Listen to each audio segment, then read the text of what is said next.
This. Sean's having cam problems today, ladies and gentlemen. All right. Ugh. We good? We good. We live. Hello, everyone. Welcome back to Stay Indoors, the only podcast on the internet that really likes its beauty rest. We are Yep, Geek Garden. guilty. I am your co-host or your host moderator kind of guy, Kelly McCabe, and I'm joined, as always, by the bushed Branden Horn Yeah, hi. and the sleepy Sean Fabish. Kelly has no context of why he called me Bush. There's nothing. Mm-mm. Yeah. No, it means like tired. Yeah, bushed. Right. Dude, if you're bushed, you're tired, yeah. Yeah, Never like heard that? exhausted. Okay. Brian, are you not in the know? That's a thing, man. Okay. You're in the know, right? Mustard. That's all I have to say. Now, Shit. Mustard. we, as always, Jack, we'll be talking about. Jack might be joining us later, correct? Yeah. he Yeah, might be Jack born later. Yeah. may be joining us later. He's got a life, you know. He's got stuff going How dare on. he? How dare It's he? fine. We, as always, are here to talk about primarily video games, but just kind of nerdy kind of stuff. But first, Yeah. Shit. I want to know how the lads are doing. Branden, what's going on? What's going on? Life's good right now, man. It's fucking rad. Other than the thing I just described to you, which is I had a panic attack in my dream. It was the fucking worst. It was so I didn't have a panic attack. I was just dreaming about having a panic attack, and then I woke up and I was like, oh, I'm fine. Weird. Not great. But no, other than that, things have been really good. I feel like I keep saying this every week, but my house renos are almost done. I swear to Christ, they're almost done. Literally, the bathroom just has like a wall trim that has to be done, and then that's pretty much done. And then Julie and I are just like buying furniture and like decorating our room right now. So that's been really fun. Nice. And yeah, other than that, like work's been good. We've been playing a lot of Bloodborne, and I'm having a blast with that because we're like gaming and doing things and beating bosses and stuff like that. But also, fuck Orphan of Kos. Yeah, and it's kind of funny. Obviously, Christmas this year is weird, or is gonna be weird. Buddy. But almost everyone I know, Sean included, who are usually like, humbug, don't fucking show me a thing of Christmas until fucking December 1st. And even then, I'm only allowing it because we're in the Christmas month. If it was up to me, it wouldn't be till like the week of Christmas kind of a thing, right? Every single person who's normally like that is like, no, let's go.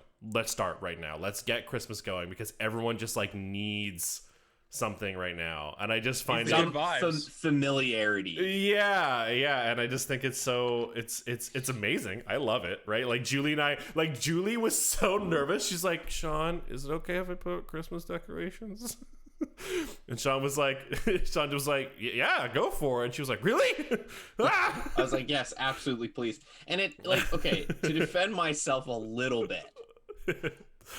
Usually by this point, I work in the public, and so I'm bombarded with that sort of Christmas cheer, and I'm not ready for it. Every year, it's like November 1st, and they're like, it's fucking Christmas. I'm like, we just fucking had Halloween. Fuck off. Leave me alone. And then... Dude, Christmas starts on November 1st. No, it really fucking... Anyway. We have a rule in my family that we can't celebrate Christmas till after my mom's birthday, which is the 18th. And then after that, it's Christmas time, Like, which is also Andrew's birthday, who's in the chat That's right now. decent. And it's a constant struggle between me and Zoe right now because Zoe will count down the days until Christmas, and I Amazing. love I her, love it. but every I day love it's that like energy. 30 days until Christmas, 28 Zoe, days bring until it. Christmas. Bring the energy. And so bring it. my anxiety's like, Christmas haha, I cheer. haven't gone shopping, nobody has their gifts. But yesterday, I listened to my first like Christmas playlist on the way to work. All the good ones. All I Want for Christmas Is You. Dude, the fucking Ariana Grande Christmas song is a banger. I fucking love it. I have It's so not good. heard it.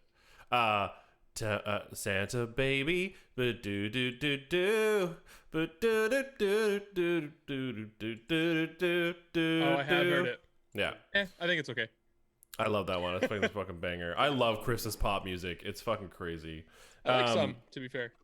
And then yeah, Julie just ordered like a bunch of Christmas decorations. We got like some like candles that are in the shape of like Christmas trees and some just like greenery and stuff to put around the house and everything. So I'm excited. And my grandma already had lights installed around the whole house, so literally all I had to do was like go set up the timer in the attic and turn them on. And now we already have Christmas lights up too. So there you go. Amazing. All done. So yeah, that's my week. I'm just kind of stoked for Christmas, doing a little bit of shopping, just kind of buying like a couple of gifts for my family members and for Julie and stuff, obviously. But all online. Like I'm not going to a mall or a store anytime soon. If I do go to a store, it will be like I don't know, like I'll go to Big Pete's or something. Like I'll go to like a small store or something just to pick some stuff up. But that is... If I'm doing any nerd shopping at all, it's going to be at local game stores like Big Pete's. I'm probably going to order online from them. I don't know if they do online stuff, unfortunately. If they do some sort of shipping, if not, you should check out TNN. I think they do some online stuff. Yeah, maybe TNN. Andrew just said, if you can, everybody. Andrew just said in the Philippines they start counting down in September for Christmas. Hell yeah! Hell, sounds like hell. They get a huge advent calendar. Fuck yeah, dude. But yes, I agree with that. Buy local if you are buying Christmas gifts this year, for sure. Buy local if you can. Obviously, some things you can't buy from local stores, but do it up. That's me. And of course, do it safely. Do it safely. And do it safely, yeah. Do it safe. Wear a mask, assholes. Chomp. You're accepting the Christmas spirit into your heart. How does it feel? It's like, it's fine. Like I don't give a like this is my point. Like everybody thinks I give a shit about Christmas, and this is the problem, is I don't. Like I like Christmas. The tradition of Christmas is like, Christmas Eve or the day before Christmas Eve, you go over to your parents. I spend the night there. I hang out with my brothers for a couple of days. We genuinely have a good time. We open gifts. We laugh. We drink hot chocolate. We have a big dinner, and then on Boxing Day I go home. But like generally, since I've been around 16, Christmas is something that I've either had to work around or work like near to those dates. So like, and I've always like been buying people presents, and I've been struggling, and there was a huge gap in which I was like literally financially destitute and could never afford gifts. So for me, all Christmas reminds me of is financial like strife, and it's not a good thing. Like I go, okay, like I can't afford gifts this year, or I can, and now I have to buy these people gifts, and I probably shouldn't be buying them.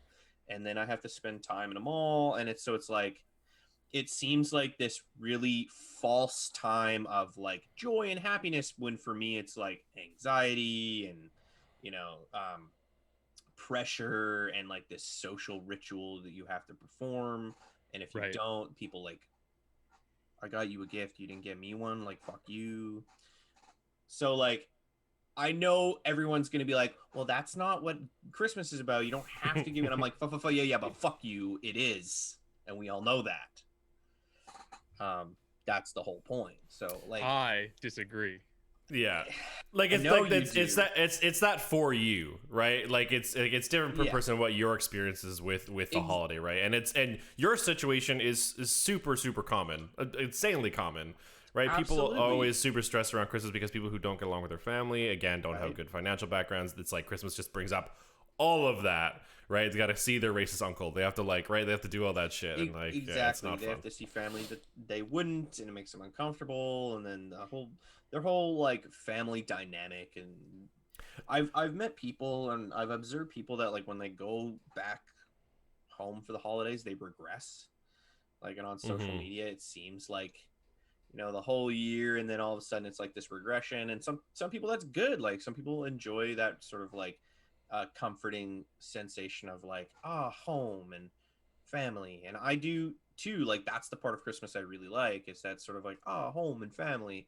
And then it's everything else around Christmas that makes me annoyed, because I see I don't know. Maybe I'm too emotionally vigilant. I'm like looking for it in other people, like while I'm shopping or just going about my thing. I'm like, everyone seems really fucking stressed Idiot. out. Why do we do this? Yeah, I'm Yeah. just sitting there judging, like, idiot, stupid, sheep. How dare you buy gifts? Your family. What's wrong with you? Dare you enjoy this jolly time? I understand the appeal. I don't want to take that away from anyone. Yeah. Ever. I mean, like my biggest conflict But I at don't want to be Christmas. impressed by it. My biggest conflict with Christmas ever was that like my mom used to just like buy me gifts because like she'd just get me stuff that she thought I'd like. That's the biggest like oh no I've ever had for Christmas. Is my mom got me shit I didn't want. Oh god, right? And that doesn't really happen anymore because I've like told my mom like, hey mom, like stop buying me clothes because like I'm really picky about my clothes, so stop buying me shit that like I'm not gonna wear. I'm gonna wear it on Christmas Day to make you happy. And then it's going in my closet, staying in there all year, and then a year from now I'll be like, oh man, I gotta get rid of some clothes. I better get rid of this thing, right? And that's the worst thing that's happened to me on Christmas. So it's a big night and day difference as far as Christmas experiences. Yeah. Because also ever since I started working, I've always had like money to buy gifts and stuff like that. Has never really been a problem. There are definitely years where I've spent more than I should have, but it's never put me in a position where I'm like, oh shit, rent is a thing on January 1st. Mm-hmm. So yeah. I Okay. Yeah, Kelly. I love Christmas. I know you And love Christmas. These past like few days, like this past week in particular, we've really started to like Sam put up some lights kind of like over our window, like over our big window and stuff. So we've got that. We've just set up. We got like some candles and a little candy bowl that's like sitting on our coffee table, and she just bought some like Lindt chocolates to put in that. Hell yeah. So it's just like sitting there. That's dangerous. I want to eat them so bad. That's so dangerous. And like, what was it? We were online and like Sam put a bowl out of something and she was like, did you eat all of them? You're like, yeah, you put a bowl out, so I finished the bowl. And she was like, it was meant to last a while. And you're like, but you put a bowl though. The bowl is meant to be finished.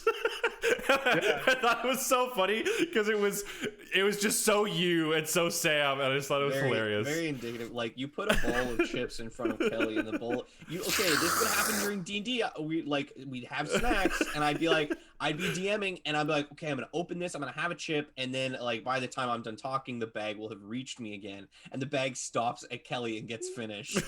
And I'm like, so hey, are those salt and vinegar still around? And then Kelly's like, no, they're done. Kelly's like, oh no, did you want some? No, did you? I thought you had some already. I'm sorry. You had a chip though. You're fine. Yeah, you had chip. You relinquished the chip. If you wanted to finish the bag, you should have finished the bag. Like, the bag. What? Anyways, yes. That was Halloween candy. Yeah, I bet. But I've been really good. I haven't even had. I put out the bowl for her because I know she likes having the bowl of chocolates, and I haven't had any of them. Wow. Put them out yesterday while she was at work. Like in the morning, we got groceries and she ordered the chocolates. It's just sitting there. It's just Lindt chocolates, which I could eat. Let me tell you, I could eat those. They could be in my mouth right now. I could do it. I could fucking do it. Yeah. So it's just been kind of getting ready for Christmas. We bought, because we're in an apartment now. Last year we bought an artificial tree, so we have that down in storage. Nice. So I'm pretty stoked about that because that means that we'll get to put up our tree soon and stuff. That's like the one thing I kind of want to wait until like December 1st to put up a tree. Make it last, like just kind of you've done some stuff, and then let's wait a little bit before the tree goes up. And especially because like obviously I'm used to having a real tree for Christmas, and that you can't really put up until it's like a little bit closer to Christmas because you want it to still be alive by Christmas. Yeah, like we usually do it the second weekend, I think, of December. Yeah, so it doesn't feel right to me, even though like we can put one up right now if we wanted to. It doesn't feel right to have that out until like a little bit closer. But we've made a little space for it over on the other side of the room, and just kind of hanging out and playing, other than that usual stuff, playing video games, doing some writing. I haven't done a little bit of drawing lately. I should do that later, but nice. But it's been chill. It's been good. Nice. Playing a lot of Hollow Knight. It's amazing. Yeah, Hollow Knight's so much fun. Love it. Sean, I get can on just sit there and play it for hours without even realizing it. That's probably what I'll end up playing after this. Heck yeah.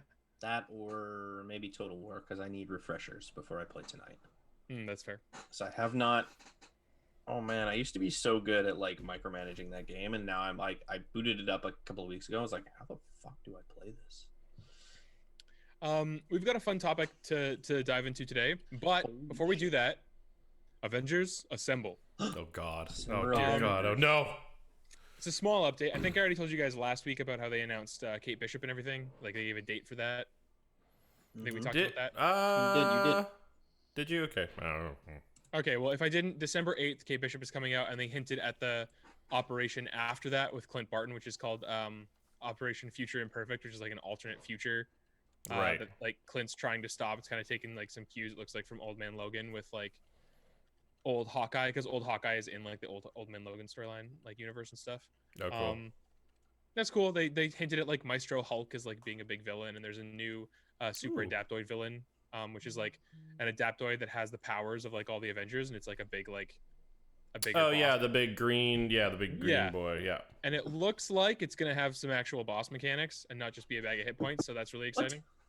But no, the other thing, it's a really small thing, but they added a ping system. I saw that. To Avengers. It was very needed, and the other thing that's really cool about it is when you're playing solo, you can use it to tell your AI companions to hack doors if you're playing as a character who can't hack, and to like smash walls if you're playing as a character who can't smash walls. And then also apparently you can like ping enemies to make the AI like prioritize fighting them. It almost makes you a feel really good like quality of life improvement that was very needed. Yeah, like how did they miss that ping thing when like it almost feels like they intended that you could switch characters in the middle of the game. And then they were like, "Oh, oops. We left those walls unsmashed because you're playing as Iron Man." Wouldn't it be great if there was like Quinjet points and you could just swap in and out characters? Like that would be great. Well, I think because I remember seeing stuff, I think like something they kind of thought was going on was that it would be like it would make the character you're particularly playing as feel like they had unique stuff to do in the map. So like you felt like your choice had like impact on the stuff you could do, which makes sense and is fine if you have like enough varied things for everybody to be able to do. But at launch there were some characters who just couldn't do certain things, and then other than that they're just kind of random objectives in the map, and the whole point is that it's like a gear-based system, so you don't feel like you're getting extra things for playing as a certain character. You feel like you're missing out on things for playing as a certain character because they're there regardless of if you can get them or not. Yeah.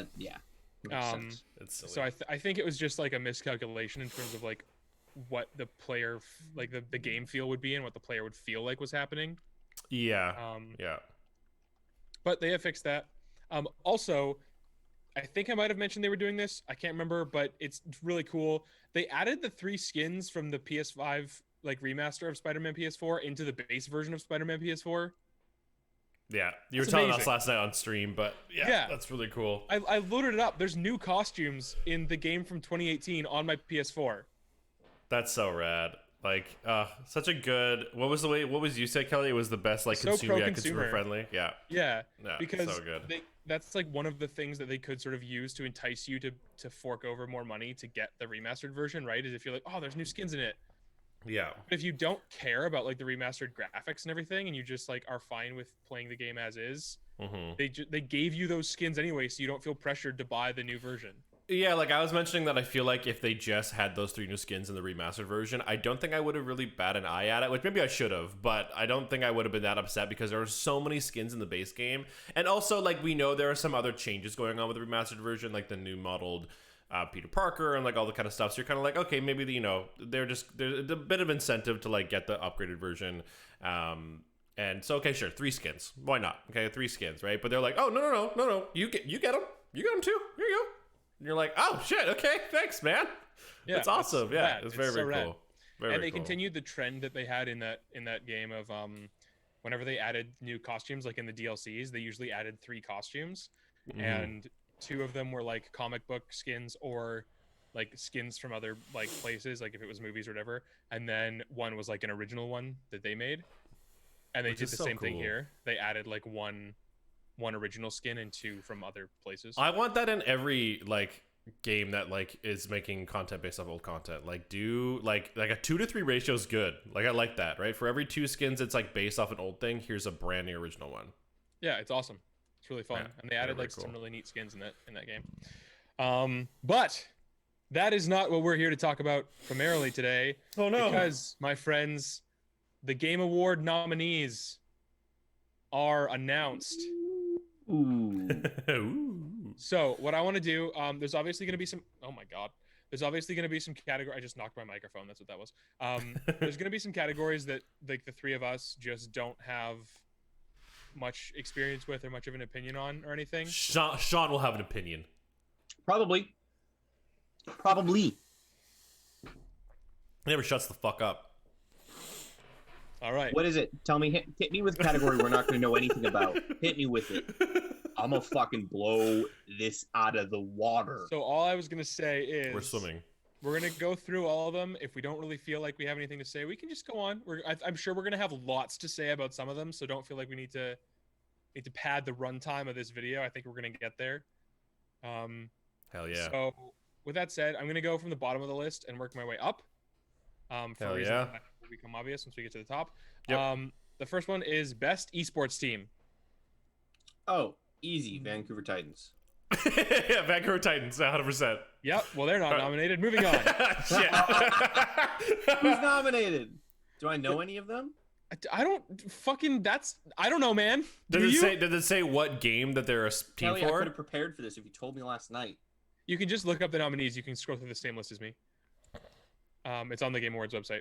It does say what game they're nominated for. It's we've got 2 for League, 1 for COD, 1 for Overwatch, and 1 for Dota 2. Okay, whatever the Overwatch one is. It's the San Francisco Shock. Yeah, done. I yeah. actually like the San Francisco Shock. Best. Yes. Done. Done. All right, perfect. San Francisco Our pick Shock. is San Francisco Shock. Because doesn't what's his face still play for Shock? Or is he? Or Sure, he used yeah, to play definitely. for Shock? Mm-hmm.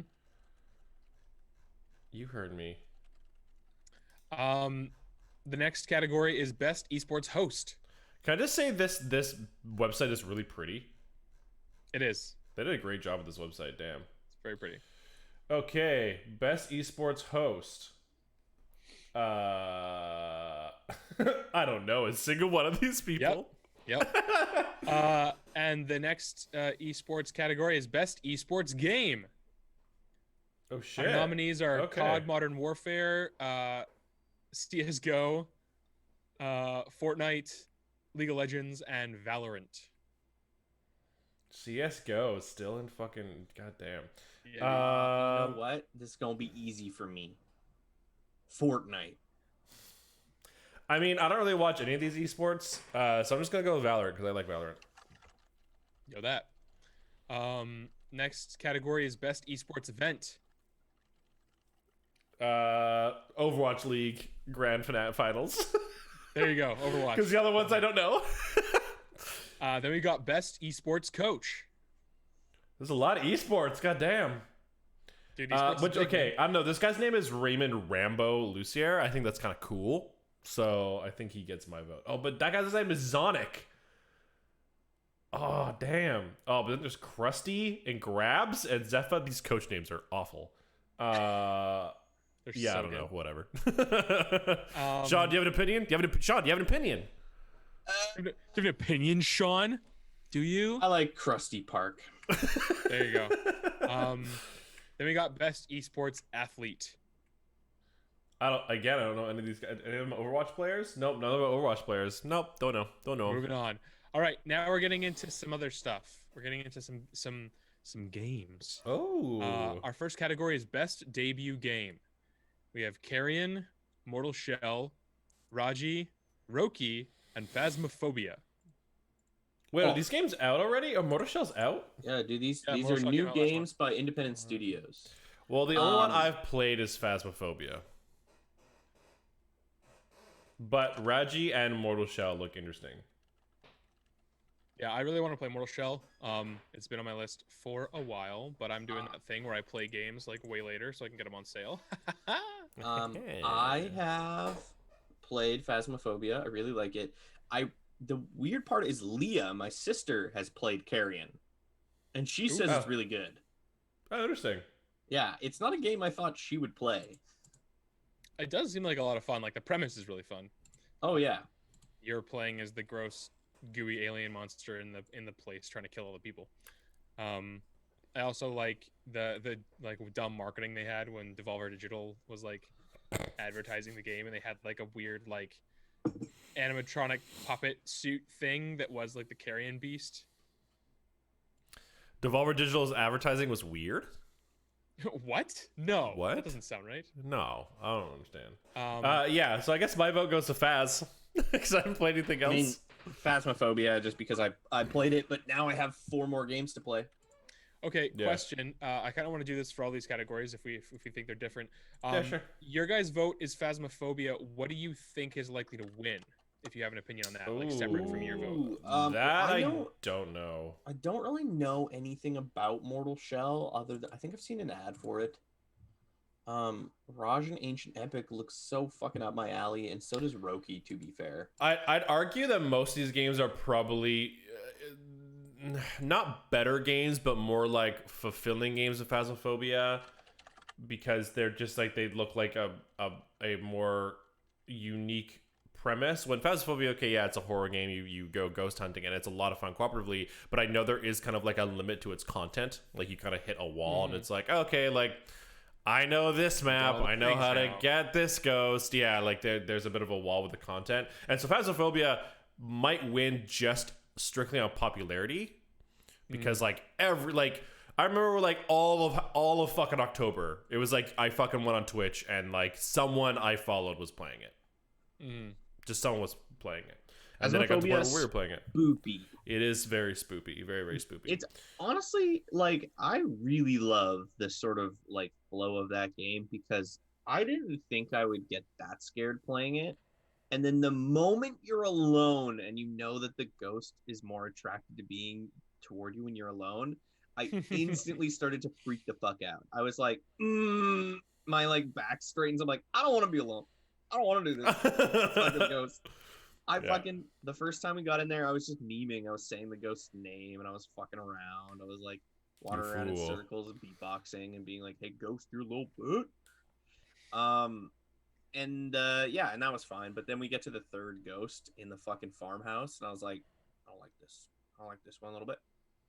Yeah, some of the environments get spookier, to be honest. Dude, like, there's an insane asylum. It's way spookier to be inside like a cabin or like a insane asylum versus just like a house, right? And those places get creepier as you get higher in level, and like it's brutal. Isn't it so funny that like because that happens to like people? Just like as a weird side note, it's so weird that just a certain building can be scary. Like it's still just walls and doors and a floor and a ceiling. But we're so like invested in the concept of like the things that we make and what they represent and stuff like that, that knowing what a building was for and like what happened in it makes it a scary building. Oh, it's yeah. I mean, I think the context makes sense. Like, could you imagine going through a fucking hospital at night? Fuck that. No, like I agree. I'm not Absolutely knocking fuck it. that. It's fucking terrifying. Like it's amazing. I'm one of those humans with a little lizard brain that goes, nope, not good, bad vibes. Yeah. But I just think it's funny. Right? A cabin means it's like old or in the middle of nowhere, right? The insane asylum obviously means that like crazy people were there, right? And so like what kind of shit went on? Horrible things done to them. Yeah, like what kind of shit went on like, here? You right? won't find some vengeful ghost in an insane asylum. Yeah. But yeah, I have no idea. I've heard really good things about Mortal Shell, but I think just based on popularity, just because I really haven't seen or heard anyone else playing these games, Phasmophobia. Cool. To be honest, I should also be doing some voting. You know what? Hold up. I'm gonna vote. I'm gonna sign in with my Google account. Do it, man. I should be voting. What the fuck? So I'm gonna vote Phasmophobia. Mortal Shell looks awesome. How the fuck did I forget about this game? Yeah, man. I remember wasn't there like a reveal trailer like last E3 or something? It looks like a fucking hyper anime Dark Souls. Yeah. Yeah.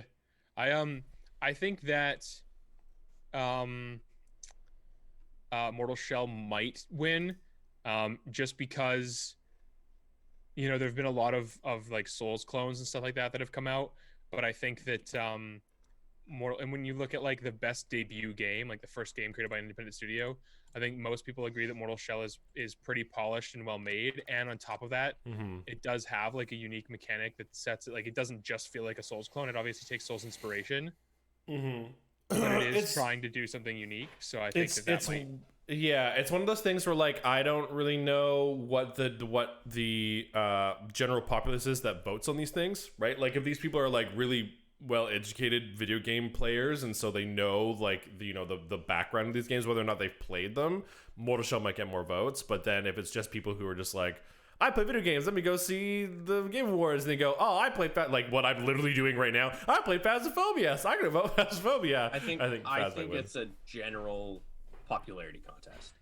It kind of is, but I think there's also like a People's Choice thing that's separate, because like publications cast a vote.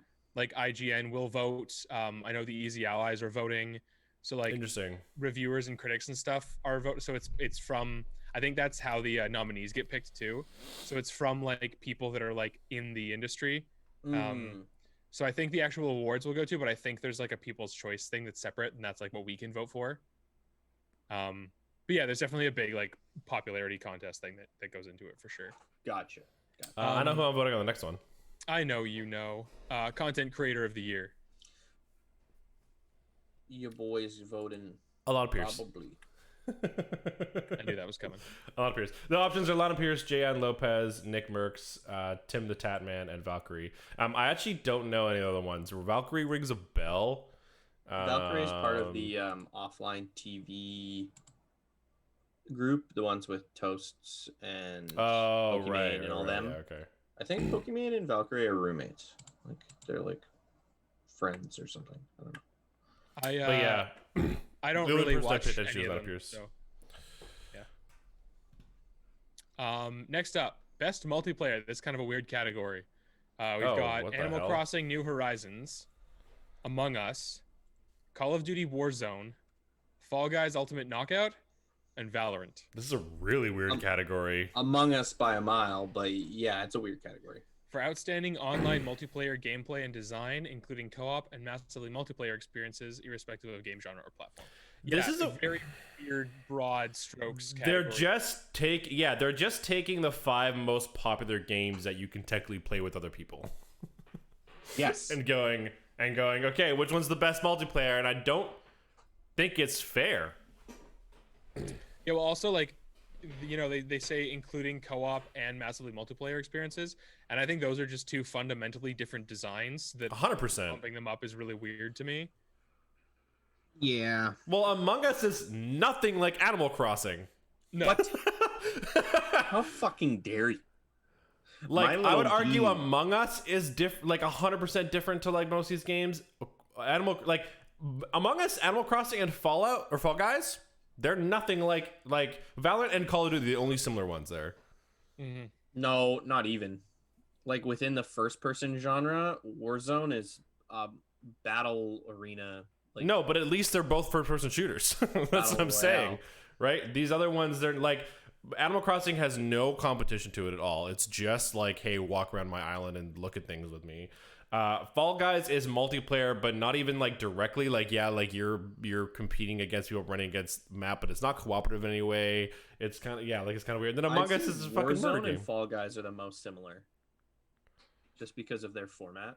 Yes. Right, because they're both like elimination style. Yeah. They're both like battle royales, technically, like a huge number of people just trying to kill each other.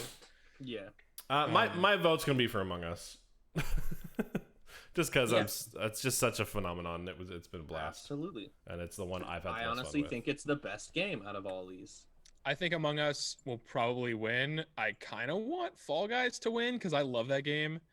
And I think that just like the drop-in nature of it is really fun.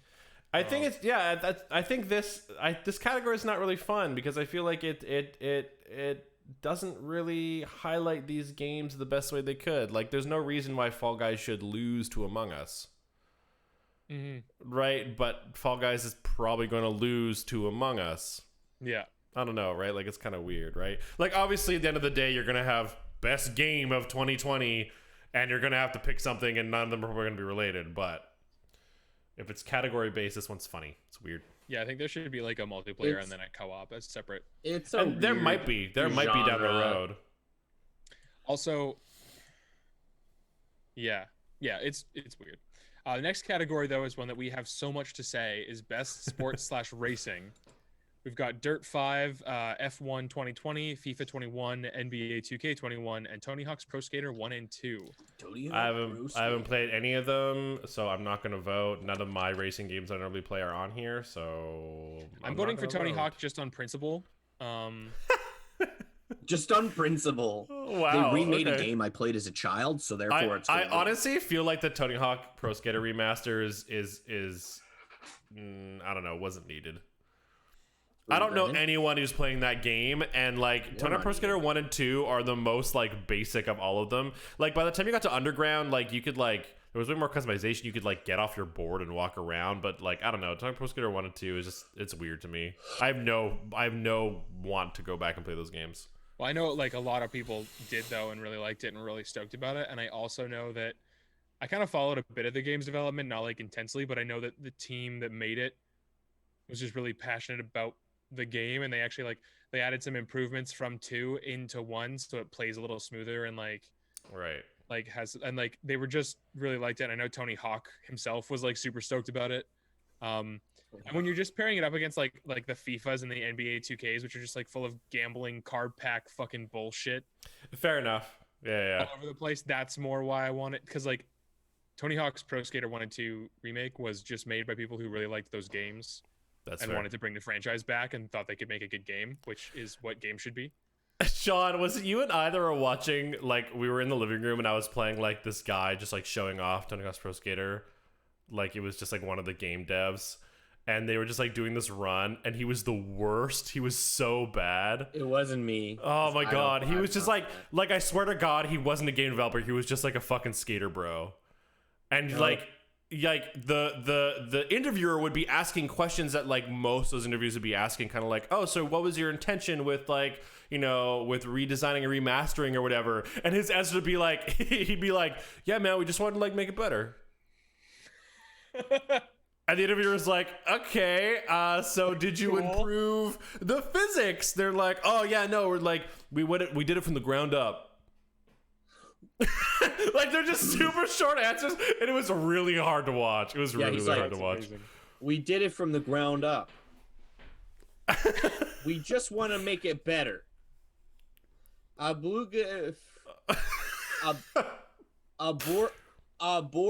that you can customize is truly the best one. Yeah, it was really bad, and I was like, I don't think this guy knows what they did. But the thing is, I'm pretty sure he was on the development team. I don't think he was like I don't think he was a skateboarder or anything. He was just someone who was like part of the project, but for some reason he didn't have any answers to these interview questions. It was really funny. Here's another category that's got a little bit weird. See if you can find the one that feels like it doesn't quite belong. This is best sim / strategy. Best game focused on real-time or turn-based simulation or strategy gameplay. We've got Crusader Kings 3, Desperados 3, Gears Tactics, Microsoft Flight Simulator, and XCOM Chimera Squad. What the fuck? Okay, there are, like, did not enough sim games come out for you to have sim be its own thing? But also, like, why throw it in against... Like, this one even more than the best multiplayer game. Yeah. It is because, weird. Like, you could just say that, like, best multiplayer is, like, what's the best popular experience? This is, like, what the fuck? Simulation strategy is not even two things I'd put together. Yeah, no, me either. Like, when I think about other simulation games, like, say, like, other flight simulators, like Elite Dangerous, or stuff like that, I would never go, oh, yeah, this is definitely a strategy game. What the hell? Really weird. Like, I'm not going to vote because I don't know any of these games. Obviously, tactics versus, like big strategy games are different, too, but they're at least in, like, the similar vein. Like, you can make that argument. Crusader Kings has nothing to do with Gears Tactics. Yeah, that's what I mean. Like, they're not the same game at all. But I'd argue you get the same thing from them, if that makes sense. No? Not really. Tactics is about like putting your dude and making him have a cone of fire like that covers the most enemies. Crusader Kings is about empire building, lineage, heritage, about like setting up your like people for like their next like kingdom. It has Right. nothing to do with war. Yeah, like the I wars mean, that happen in Crusader Kings are just like numbers that kind of happen because you made the better army. Yeah. Like there's not even Right. it's not even okay. like an RTS in terms of like positioning units or anything. Like you could argue that there's some similarities between like a Gears Tactics and like a Total War. yes, Right. But Okay. Crusader I Kings guess. is not Total I War. did not know Crusader that about Kings is Crusader like Kings. Okay. 90% empire building. Yeah, it's like you Interesting. need to shush. It's like you need to like get your like alliance, like make sure that the king you're playing as like marries the right princess to like forge an alliance between your two kingdoms so that you Yeah. can fight this other empire and shit. Like Also, yeah, Weird. and if you don't have good kids, you're fucked yeah. because Very you weird. play as your child when you die. Of old I age. suspect I don't know too much, but I think Desperados or Crusader Kings is probably gonna win this. Interesting. Desperados. Yeah. I don't even know that game. I think you'd really enjoy it. It's like a cowboy western tactics game. But you have like a relatively small group of like playable characters who all have like unique skills and abilities. That's kind of fun. Apparently, very well designed. Next one, also kind of weird. We'll get into it, but it's best family. So for the best game appropriate for family play, got Animal Crossing: New Horizons, Crash Bandicoot 4, Fall Guys Ultimate Knockout, Mario Kart Live Home Circuit, Minecraft Dungeons, and Paper Mario: The Origami King. This one I get. I just think I think it would have been more appropriate to have games that the family can play together. Well, these aren't really those games. Yeah, like the category makes sense to me. It's just that like most of these games are single player. Yeah. Like other than like Animal Crossing being co-op and like you can get into a party with people on Fall Guys, most of them are single player. Minecraft might be co-op. I think Minecraft Dungeons has some co-op, but it's apparently not very good. But Paper Mario is single player, Crash is single player. Like you said, Animal Crossing you can play with people, so that's fair. But I think it's just about the content. It's family safe. yeah, it's family Is all safe. it is. Exactly. I just don't think that is the way to go. I don't know which one to vote for. A part of me wants to vote for Crash Bandicoot because I'm just happy that a company was like, no, we're going to make an original Crash Bandicoot game that's a sequel to the old ones. But also Fall Guys, but also Animal Crossing. Well, as somebody who's actually spent a lot of time actually playing Fall Guys with their siblings, my vote has to go to Fall Guys. Because it's the only game that I have actually like played with my family. If that's the vote we're going for, I'm voting for Animal Crossing. Yeah, that's fair. Because If I put that that's with the vote Janine. we're going for, I am abstaining. Ask for Among Us. I don't play video games with my family.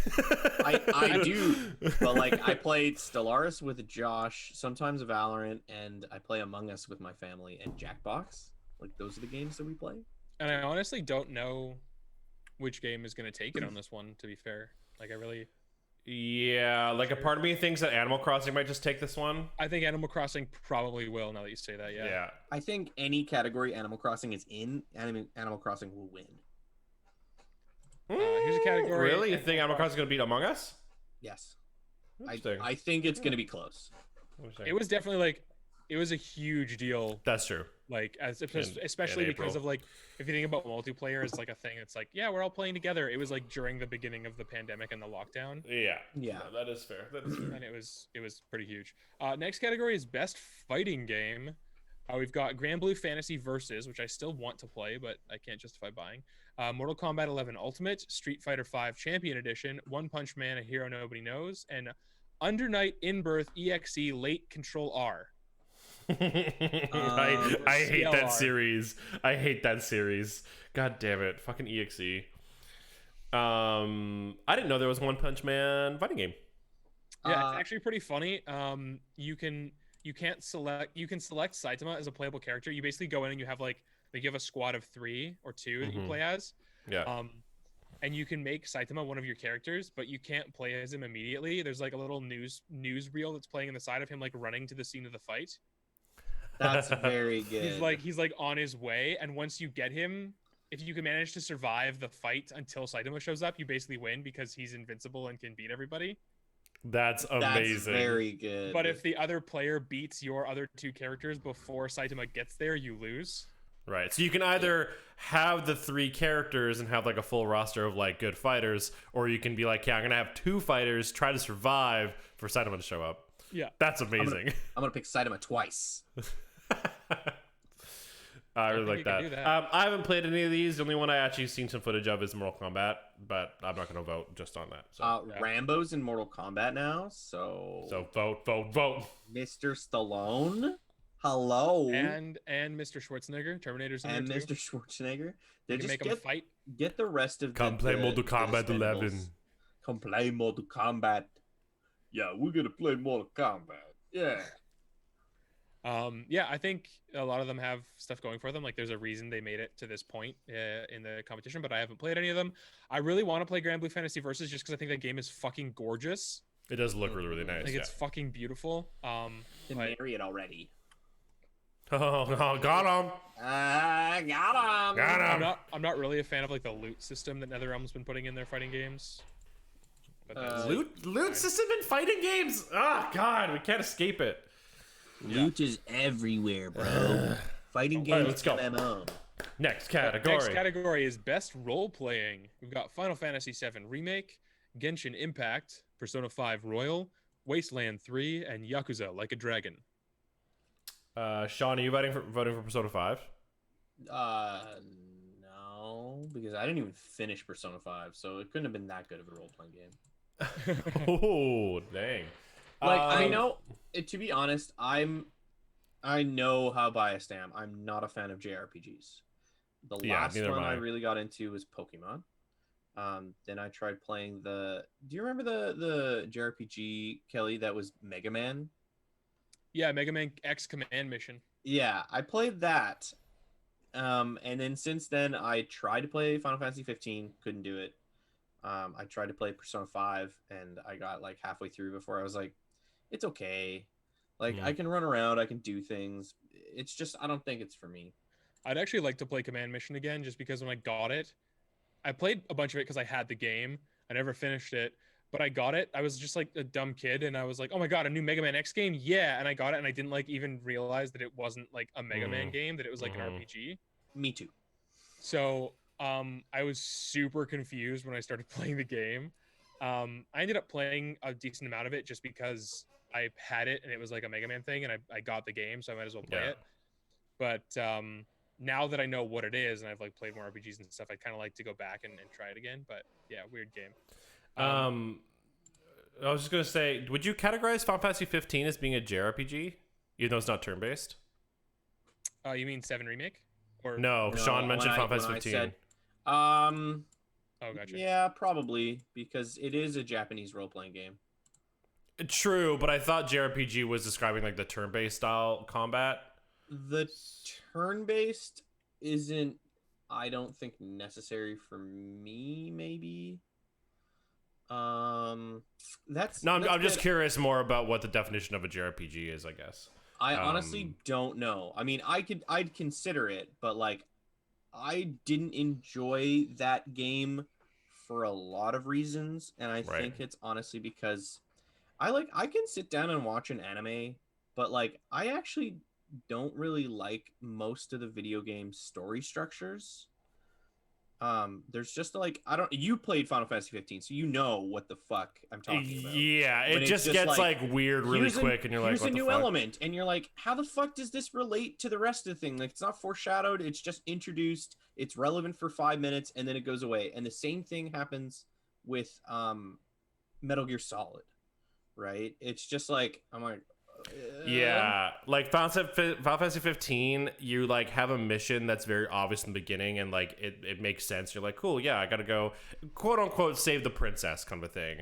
And then the antagonist just like comes out of nowhere, and you're like, sorry, what are you? Who are you? And they don't explain like how he's related at all. And then next thing you know, you're fighting a giant titan. You're like, what is happening?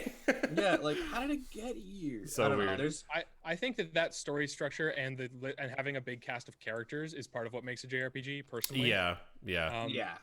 it's the like you have to have like a team of characters, You absolutely need a team of right? characters. Like that. Yeah. That is very critical to a JRPG, and so is like the crazy, like cosmic. Yeah, bullshit like that happens in a JRPG. looking at these games, Genshin Impact and Final Fantasy VII both do that 100%. Final Fantasy VII just doesn't seem as extreme because A, it's older, and B, like it's been in pop culture for so long that like I know more about it, that it feels more like at least a little bit more like controllable, like I understand it. Yeah. I don't know who to vote for here though, because like I'm really happy that they did the Final Fantasy VII remake, and it's essentially just a fucking brand new game. It's not the same game. It's just the same story and characters, but it's a brand new fucking game. But then Genshin Impact is also free to play, and it's a fucking banger. Yeah. So I don't know how much I feel like Genshin Impact is like a role-playing game. Yeah. it's just as much of a JRPG as Final Fantasy VII is. At least in my opinion. I mean, I think Seven's gonna take it Yeah. regardless, right? Like Seven's gonna win this. I don't know about that. I feel like Persona 5 might take it. Like, the amount of people I know who fucking love Persona 5 is insane. Oops. Yeah, I just think that like the wait for Final Fantasy VII was so long, and then people actually ended up enjoying it, which is incredible. It's all good. On to the next one. Next one, I'm gonna come back for this, but no. Let's do it now. We're gonna do it now, Sean. We're doing it live. Best action adventure. For the best action adventure game combining combat with traversal and puzzle solving, we have Assassin's Creed Valhalla, Ghost of Tsushima, Marvel's Spider-Man Miles Morales, Ori and the Will of the Wisps, Star Wars Jedi Fallen Order, and The Last of Us Part 2. Oh my and god. This category really stacked. Have to go pee. So I'm going to be right back. Holy shit, we're going to be right Holy back. fuck. This one's hard because I haven't played Miles Morales. Okay, well, in my opinion, Ori Will of the Wisps and Assassin's Creed Valhalla are kind of out for me. Fair enough. Just because I haven't played Ori. If I'd played Ori, I know it'd be in there. Yeah, I can't vote for Miles because I haven't played it. Assassin's Creed, I wouldn't vote for even if I could. I think, yeah, Assassin's Creed is one of those ones where, like, I hate to say it, but I almost don't want to vote for it on principle just because I still don't like their game design, so I don't want to vote for them. I just don't think it's that good. Like, watching gameplay, I'm like, it looks as sluggish as it did before. I don't know, like... I think the big takeaway, just to mention briefly, I think the big thing is that like the game itself hasn't changed that much, but the amount of open world content has been reduced extremely, apparently. So like when you go in, you don't get that weird overwhelming feeling that you got in Origins and Odyssey. Like you can just go in and you can just like play the story and like do the things you want to do in the open world. There's not as much fluff. Yeah. Which honestly, if they're gonna deal with one problem, that'd be the one that I would say is like the worst, the thing to do. Mm-hmm. And I don't know if I would like. I don't know. Last of Us Part 2 is a great action game. Not really a puzzle game, but it's a fucking amazing action game. I mean, there's like some puzzle solving, but yeah. But in comparison to like Star Wars or for the best action adventure game combining combat with traversal and puzzle solving, like I don't know. I think the thing is with this, the way they define the category, I think the only real like contestants are Spider-Man, Ori, and Star Wars. Yeah, I agree. I think that I think Ghost is a phenomenal game. And I think it deserves accolades, but I don't think, according to how they defined it with being action, combat, traversal, and puzzles, I just don't think that Ghost of Tsushima fits that criteria. Because it doesn't really have much in the way of puzzles, does it? No. I honestly hate how they describe that, though, because, like, let's go down. For the best game design with rich character customization progression, including massively multiplayer experiences. Like, for the best game... Yeah. Like, as an action-adventure game, like, because I've only played 3 of the games on this list, and one of those I haven't even beaten. Mm-hmm. And there's at least 2 more. Like, to be honest, I'd like to play everything on this list. Because all the other ones just say like something, like for the best game designed with rich blah blah blah blah blah. But this one like including. Yeah, this one is You know saying what the I best mean? action game adventure game combining combat with traversal and puzzle solving. Like it doesn't make any fucking sense. Anyway, I think just that's my because opinion. that's how they're defining adventure is like traversal and puzzle solving, and then they're Yeah, combining sure. action as combat. Which I just think sucks because I think that I went on like an incredible adventure in Ghost of Tsushima, but it's not because of traversal or puzzle mechanics, Yeah. right? Yeah, I think, and I haven't I'm still played voting. Ori. still voting I haven't. for Ghost. Yeah, dude, do it. I respect that.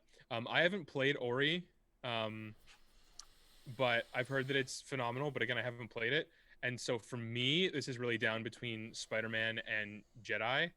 And personally, I think Jedi was a really good game, but I think there was just a little bit too much like jank in a lot of it, and just like weird because like when that game first came out, especially there was a lot of like weird little bugs and hiccups and like little things that didn't quite work. So my vote goes to Miles Morales because I think that the combat system is fucking sick. The traversal is just as good as the first game, but then improved. And the puzzles, I admit, aren't great, but they do have some puzzles in there that help break things up and add like a thing where you have to think about the world differently. And they're better puzzles than the first Spider-Man game. I'm being a simp and voting for Star Wars. That's fair. Brutal. I think Ori might take this one. I also think Ori might take this one. Assassin's Creed is not going to take it. Last of Us is not going to take it. Ghost of Tsushima, like the thing is, Ghost of Tsushima and Spider-Man are console locked, so that's already like a window of people that might not have played them and might not have an opinion on it. Well, Will of the Wisps is only on Xbox and PC. But PC, right? Like Xbox and PC, No, it's but still like it does right. open it for sure. When Star Wars, Assassin's Creed, and Last of Us is locked too. Like Star Wars and Assassin's Creed are the only ones that are on everything. So yeah, my vote's for Star Wars. I was really happy with that game design. In my opinion, if I was to go with how they're describing it, I think like what you were saying, Kelly, Star Wars fits that one the most, I think. Yeah. I think it does fit that category very well. Arguably better than Miles in some ways, but I just think that overall Miles was like a smoother, like better. It probably is package. It probably is. Yeah. Well, they had better bones to build off gritty. of too. For sure, yeah, they were starting from a very strong place. Yeah, and probably weren't rushed by their developer a little bit. Yeah. You mean their publisher? That's what I meant. But I think I want to vote Star Wars and encourage the sequel and like encourage like that direction in the game development. So don't get me wrong. I hope you know this, Brandon. I fucking love Star Wars Jedi Fallen Order. I think it's a really good game. I just think that when it comes to Game Awards, for me, a game being like smooth and like well optimized and stuff is also very important. That's fair. Not just the actual design, but the actual implementation. That's fair. So for me, and also to be fair, like Spider-Man is more recent for me. Like it's really on my mind right now, which might be coloring my judgment. But I just thought that Miles Morales was a very, very well designed game. That is fair. That is very fair. But I'd be happy, like if Star Wars Jedi won that. Aside from the Spider-Man fan in me, who obviously wants Spider-Man to win all the trophies. Aside from that, I'd be very happy to see Fallen Order win this category. I think it's going to be between Ori and Miles personally, just based on the critical reception and the popularity contest. I think those are the two that are probably going to get it, but I'd be very happy to see Fallen Order win it. Yeah. All right. Next category. Here's a fun one. Best action. Doom Eternal, Hades, Half-Life Alyx, Neo 2, and Streets of Rage 4. Streets of Rage 4 is the best game ever made. Wow. It's amazing. Wow. No, it's obviously not that good, but it's very good. I'm not voting because I haven't played any of these games. I think Hades is going to take it. I think Hades is also going to take it. Over Doom Eternal? Yes. Yeah. Dude, like, don't get me wrong. I love Supergiant. Everyone at that developer deserves a kiss on the forehead. I have seen streamers who normally don't stream video games stream Hades. Hades is beautiful. Hades and Doom Eternal, as far as I could tell, came back with a lot of criticism. That people really, really liked it. Any sequel is going to get a little bit of flack, and I think that will do it. To be honest, I think I don't think so. Hades, especially has been so popular. If it's not just down to the popular vote, if it's down to the critical vote, I think it's between Half-Life Alyx and probably Doom Eternal. Interesting. I think it's between Hades and Doom Eternal. I think Half-Life Alyx is a very popular, very well-received game. From what I've given to understand, I don't know that most people would necessarily think of it as like a really great action game in terms of like what defines an action game. Focused primarily on combat, having like super in-depth, interesting combat systems. Hades has been getting like nothing but praise for how intricate and well designed their encounters and combat progression are. And Doom Eternal, I've seen obviously the basic, you're talking about like with Miles Morales, the basic bones of Doom Eternal are so well received and so well respected in the action genre that gives it a leg up right away. But I've also seen a lot of people who feel like they didn't, like you even talked about this, Sean, you criticized it in ways where it didn't leverage its mechanics in necessarily the right ways in some of its encounter designs. So you end up just like hiding behind walls and trying to get the right shots, which isn't what Doom wants you to be doing. And so in that regard, based on what I've heard of Hades, I think Hades has a really good chance of winning this. Yeah. Like my big problem with Doom is that it's too specific with weapon upgrades.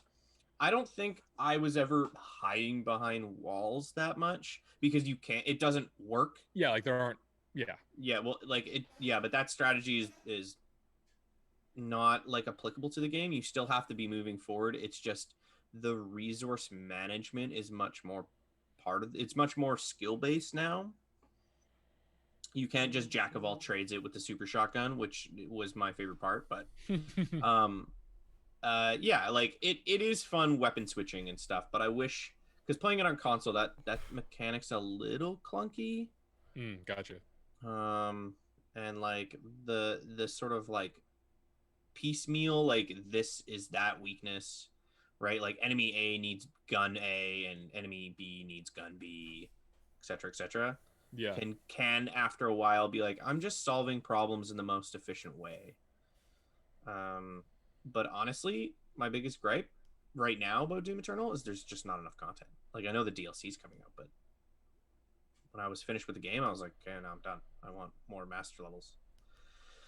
Just put more enemy combinations in the levels. I'll play them again. I don't give a shit.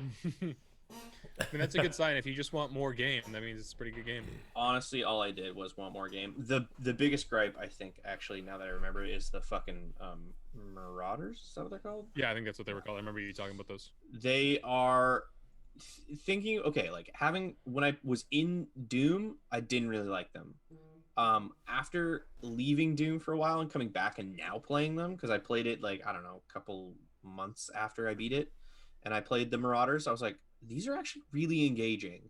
Like, you have to really be paying attention to them. But the problem is with them is they're not duels, and they should be, because you're dealing with more enemy types, and you just can't. While they're on there, yeah, they require too much attention. Gotcha. Yeah, but they're good enemies, but they just require too much attention for the millions of other things you have to be doing. I know it's not going to win, but I just want to throw my hat in the ring here give like Streets of Rage 4 a shout out, because it's one of these that I've actually played. It's so good, and it does such a good job of capturing the feel of the old games while still feeling like a new game. Nice. One of the things that it does, it's such a simple mechanic, but there's a few simple mechanics that work really well together to create a really, really cool gameplay loop. Basically, you can perform a special move. You have a defensive special and an offensive special, and using either one drains some of your health. But it does it in kind of like a Bloodborne way, where if you attack, you can get that health back.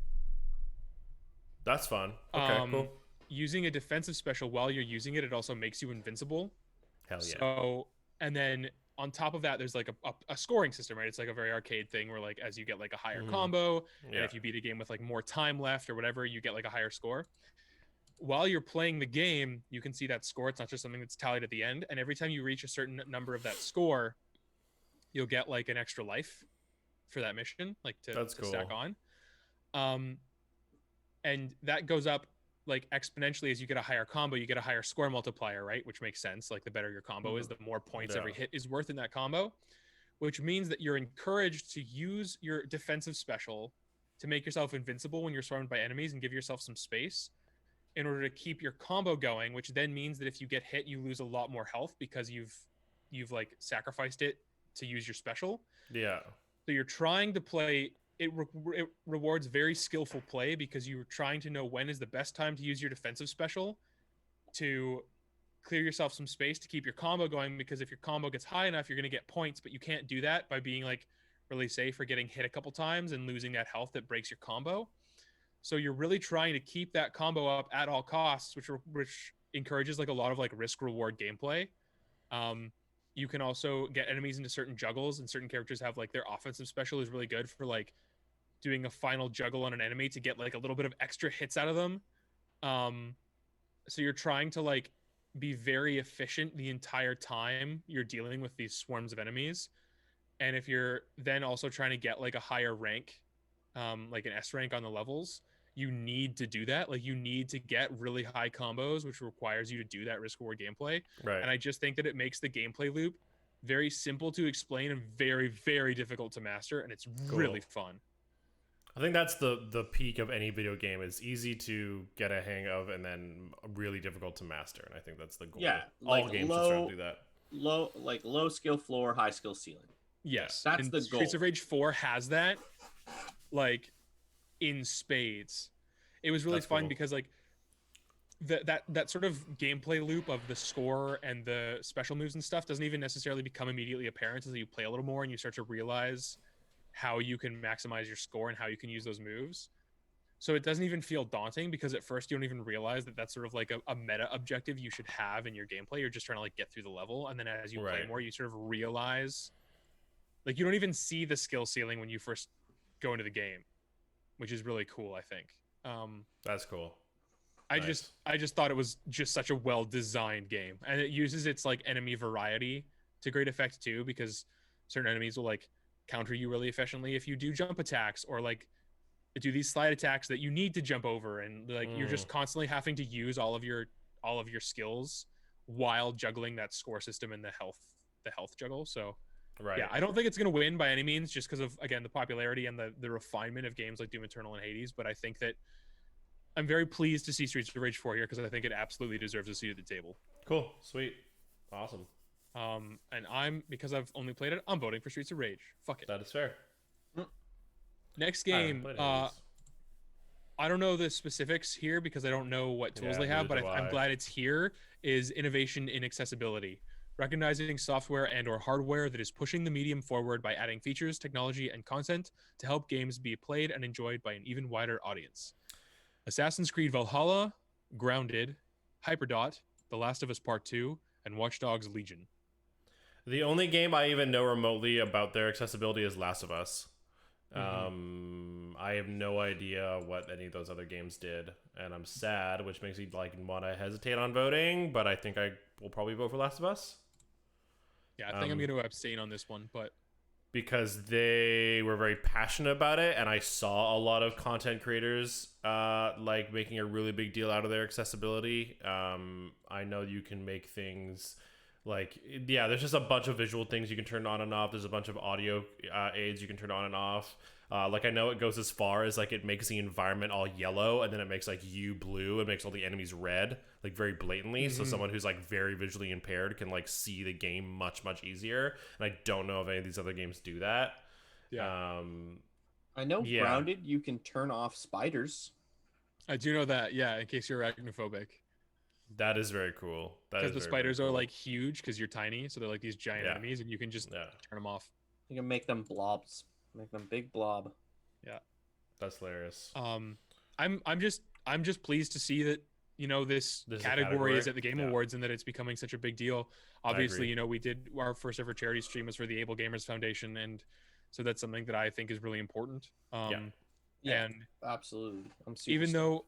though it doesn't, necessarily really affect me directly, I don't really even usually look at most accessibility options just because they're not something that I need. I think it's We don't need very, them, yeah. very important and very, very cool that, so many people do need them and they're showing up more and more in video games Yeah. and letting more Well, people play them. I mean, I know even like a lot of people who use the auto pickup option in Last of Us just because they didn't like pressing triangle a bunch. Mhm. Like giving more options to players is never a bad thing, especially if it helps people who have physical impairments or visual, like who can't see very well. You know what I mean? Like any sort of way you can make anybody's life easier playing your game is like a good thing. Yeah, Like absolutely. that's why difficulties sliders are good, right? Honestly, Dishonored 2's difficulty slider made it really really fun for me because like after I beat the game a bunch of times, I was like, well, I'm gonna put it on like detectability is super super fucking high, but they can't see me if I'm above them. So like there's all these little rules, so I had to play with all the vertical space way more than I ever did, and I found that really fun because I was playing the game in a different way. But if you turn on like the opposite of that, like hey, they detect really slow, but the vertical space But is they really can see really you like, everywhere. but they can see you everywhere. You're like, oh shit, well I can't just hide up in places. I have to like actually, You need to be on the move. exactly, you need to be moving, you need to be like no sight lines, yeah, that kind of stuff, and that would Very that would be cool. really really fun. But like those options could help people with who need that sort of accessibility option because they're like, well, I just suck at the stealth, so I need like I want the combat to be hard or whatever for whatever reason, but I want all this other stuff to like let me take it at my own pace, which is good, which is just cool. Yeah. Yeah, it's really cool that they're able to do that. I don't have too much time left, so let's try and get through some of these categories. Let's go. All right, next game, best VR AR. We don't have VR. We don't, but I know it's Half-Life Alex. Yeah, we've got the options are Dreams, Half-Life Alex, Iron Man VR, Star Wars Squadrons, and The Walking Dead: Saints and Sinners. Yeah, like Star Squadrons, it's fun. I wouldn't say it's the best because it's just like you're in a cockpit and you can look around. It's fun, but yeah, I didn't know Dreams was. I didn't realize Dreams was VR. Yeah, it's not exclusively VR, but it has VR. You can play in VR, which I think would probably just be cool for how visually like interesting that game is. To just kind of walk around in Dreams in VR. Yeah. And then I'll just say that like as somebody who spends a lot of time like thinking about how superheroes could be turned into like video games, Iron Man is like the perfect fit for VR. By 100%. Absolutely. Yeah, like I think that's really cool. Yeah. And I'm glad that it exists, but I won't be voting. Best community support. We have Apex Legends, Destiny 2, Fall Guys Ultimate Knockout, Fortnite, No Man's Sky, and Valorant. This is for recognizing a game for outstanding community support, transparency, and responsiveness, inclusive of social media activity and game updates/patches. I want this to go because the thing is a lot of some of these games have just been good from the get-go. So like Fall Guys, they've just like, yeah, we're gonna keep supporting it, we're still doing stuff, but beyond they're just like their one update in their marketing, I don't know how much they've really done.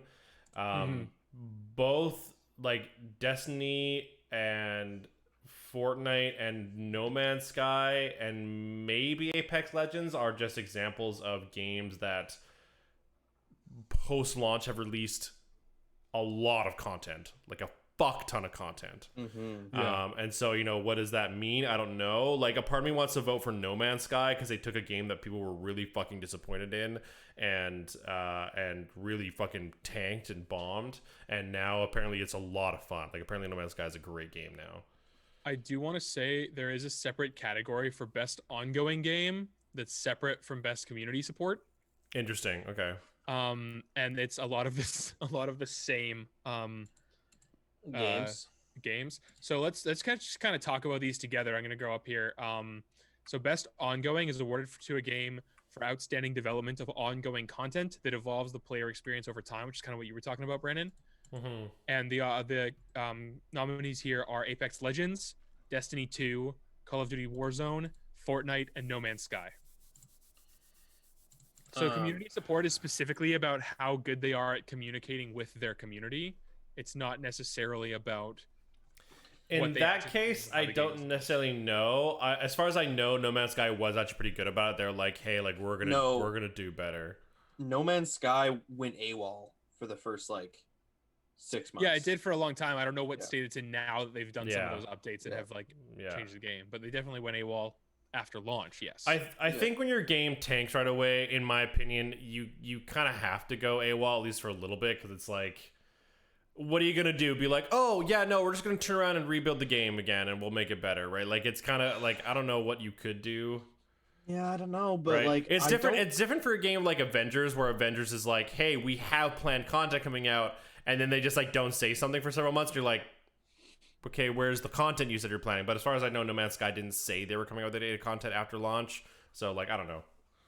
Yeah, I still think that once people have like paid for your game, yeah, you can't just. if you are planning on updating stuff, like acknowledging like, hey, we're sorry people are disappointed. We are working on something. You don't have to necessarily go into details, I don't think, because you don't want to promise things you can't deliver on. But I do think acknowledging that it's not in the state you want it to be and you're working to fix it, I think is important. Yeah, I think I'm gonna abstain my vote then. If that's the case, I'd probably vote for Fall Guys. Yeah, I don't know enough about this one to vote. I think it's interesting. I do think it's interesting that they're two separate categories. If we'll just take best ongoing at the same time now. So what would you guys think you'd vote for best ongoing? If you have a take on it. well, I know what I'd vote for. Well, obviously. Yeah, I'd vote for either No Man's Sky or Destiny.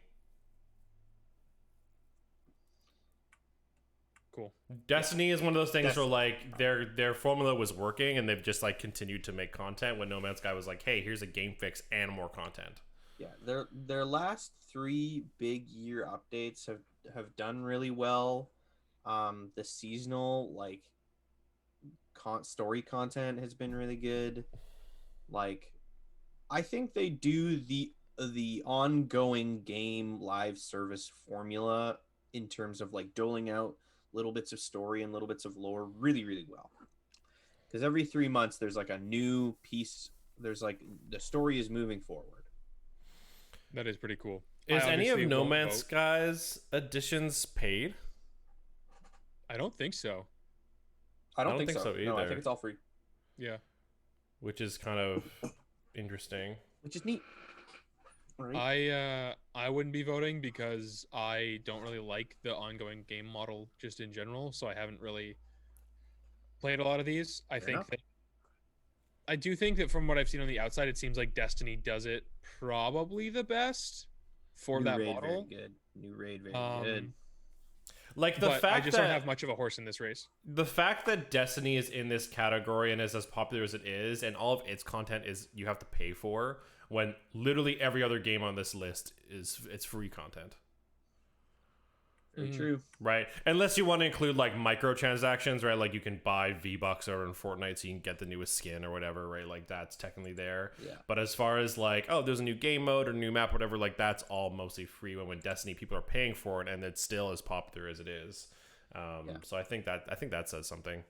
But the scale of content I think is much different too. Like Destiny's, the scale of the content that comes out is big, right? Mhm. Like new explorable areas, new maps, new PvE, like new game modes, all that stuff every time they release. Yeah, I mean, in that case, I'd also argue that No Man's Sky is huge because they put in like whole new like game like things you can do. Like you can build like fucking fortresses and fly like a giant capital ship, and obviously it's a procedurally generated game, so you can go and fucking like pimp out a planet somewhere if you want, kind of a thing, right? So like its content is, as far as that they've added, has been also very, very huge.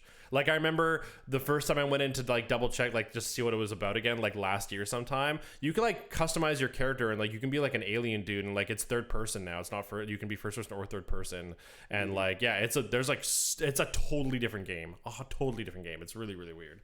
Can you make an Ecumenopolis? Sure, I don't know what that is. A city planet like Coruscant. I mean, Can I maybe make it might take a lot of Coruscant? time. Maybe, I don't know, man. Can So I'm gonna abstain from that one too for now, I think. The next category is best mobile game. Our categories are Among Us, Call of Duty Mobile, Genshin Impact, Legends of Runeterra, and Pokemon Cafe Mix. That sounds Pokemon awesome. Cafe Mix looks really cute, actually. It's just you fuck? run a cafe with Pokemon employees. That sounds amazing. It's like Cafe Tycoon but with Pokemon. That's amazing. Yeah. Why the fuck have I been playing it? I forgot that Genshin Impact was mobile. Yeah, That's pretty crazy. it is. I have no I'm idea. not gonna be. I don't really have a. I haven't played it. I played Among Us very briefly on mobile, but yeah, It's that's about it. hard to play on mobile, but Yeah, it's a still better really PC game. Yeah, none of us really mobile game that much, so it's not really like a big thing for us. Best indie for outstanding creative and technical achievement in a game made outside the traditional publisher system. We 80s. have Carrion, Fall Guys Ultimate Knockout, Hades, Spelunky 2, and Spiritfarer. Hades is going to win this. Yeah. Hades gonna win, and Hades deserves to win. My vote is for Fall Guys because that's the one I played, but Hades is gonna win. Yeah. Hades is gonna win. I'm like weird because like I want to vote for Fall Guys because I played it, but like I know for a fact that if I had played Hades, I would vote for Hades. Yeah. But I feel weird voting for Hades when I technically haven't played it, so I'm just gonna not vote. This next category, I don't think any of us know anything about it. Yeah, games for impact for a thought-provoking game with a pro-social meaning or message. If found, Kentucky Route Zero TV edition, Spiritfarer, Tell Me Why, and Through the Darkest of Times. These games all look beautiful. They do, and I haven't played any of them. I haven't played any of them yet. I have not even heard of any of them. This one I think is really cool. This category, assuming we can move on. Yeah. Best performance awarded to an individual for voice-over acting, motion, and/or performance capture. Ashley Johnson as Ellie from The Last of Us, and Laura Bailey as Abby from The Last of Us. Daisuke Tsuji as Jin Sakai from Ghost of Tsushima. Logan Cunningham as Hades from Hades, and Najee Jeter as Miles Morales in Spider-Man Miles Morales. Ugh.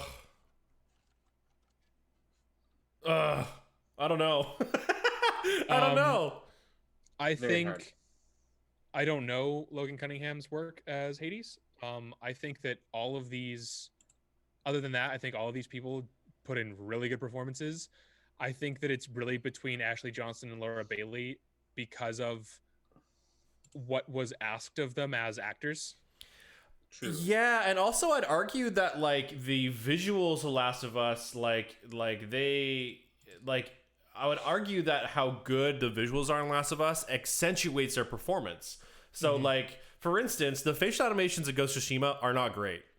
They're not the best. So like when you go, okay, you might have done a great job, but then I saw every little detail on Abby and Ellie in Last of Us. It's kind of like, oh, right, it's kind of tough. And obviously Hades is just voice work. Yeah.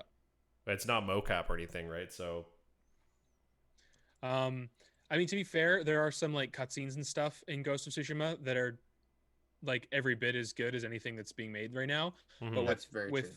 Last of Us Part 2, it's that consistency across the board. whole Like it's game, even in yeah. like gameplay moments, there's still like very detailed facial animation and stuff. yeah. And just to give him a shout out, like Najee Jeter does a very good job as Miles Morales, and that tells a very heartfelt story, and I think he does very good work, and I'm glad to see him here. But I just think that the sheer like emotional depths that Ashley Johnson and Laura Bailey have to like plumb and tap into, and the stuff Yeah. that they were asked to do is just because again that's the focus of the game, right? Like It's the empathy of those characters. that's right? like why yeah. the game exists, is to tell those Yeah. characters' story. And Yeah. like you know, Miles Morales would still be like a fun and compelling game if Najee Jeter's performance hadn't been good, or like if something there had been off. Yeah. But like The Last of Us 2 would completely fall apart as a game if Ellie and Abby weren't interesting characters. I'm sad they didn't use a screenshot for Jin Sakai for Suzuki Suji's character.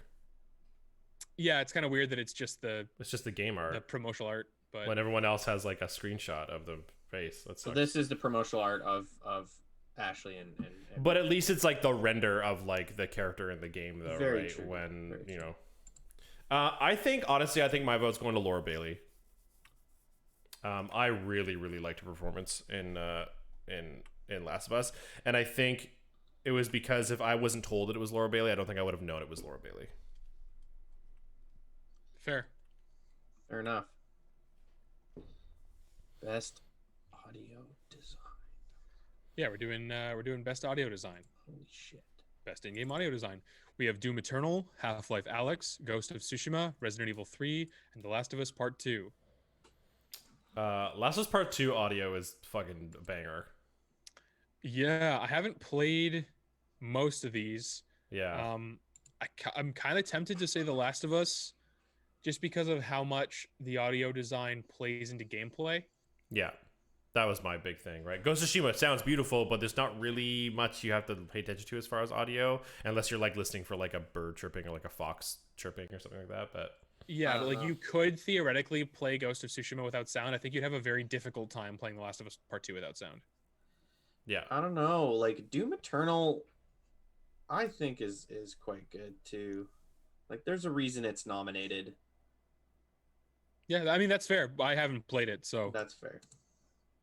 I just know Yeah, that, like, like, in this terms of like is- the call yeah. outs and stuff from enemies and like hearing things in the environment, I know that like ends up being a big, like, that's a big part of The Last of Us Part 2. And, yeah. Like this doesn't include music. If this included music, I'd say Doom Eternal for sure.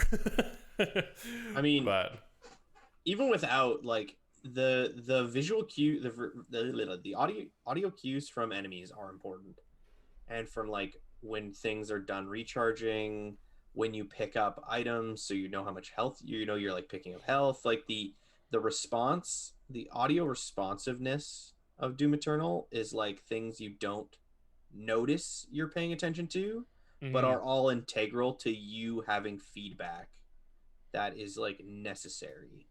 That is fair.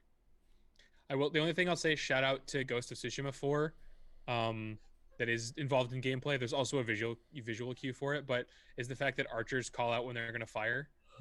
yeah, Because that's just so good. It's just so good. Every game needs it. But again, the enemies also duck, so you can still tell when that's there's still happening. visual aid. Yeah. Yeah, I can't vote on this one. Just because I don't feel like I played enough of them, and I voted for Last of Us. that's fair. Sean, you have to vote for Doom to balance him out.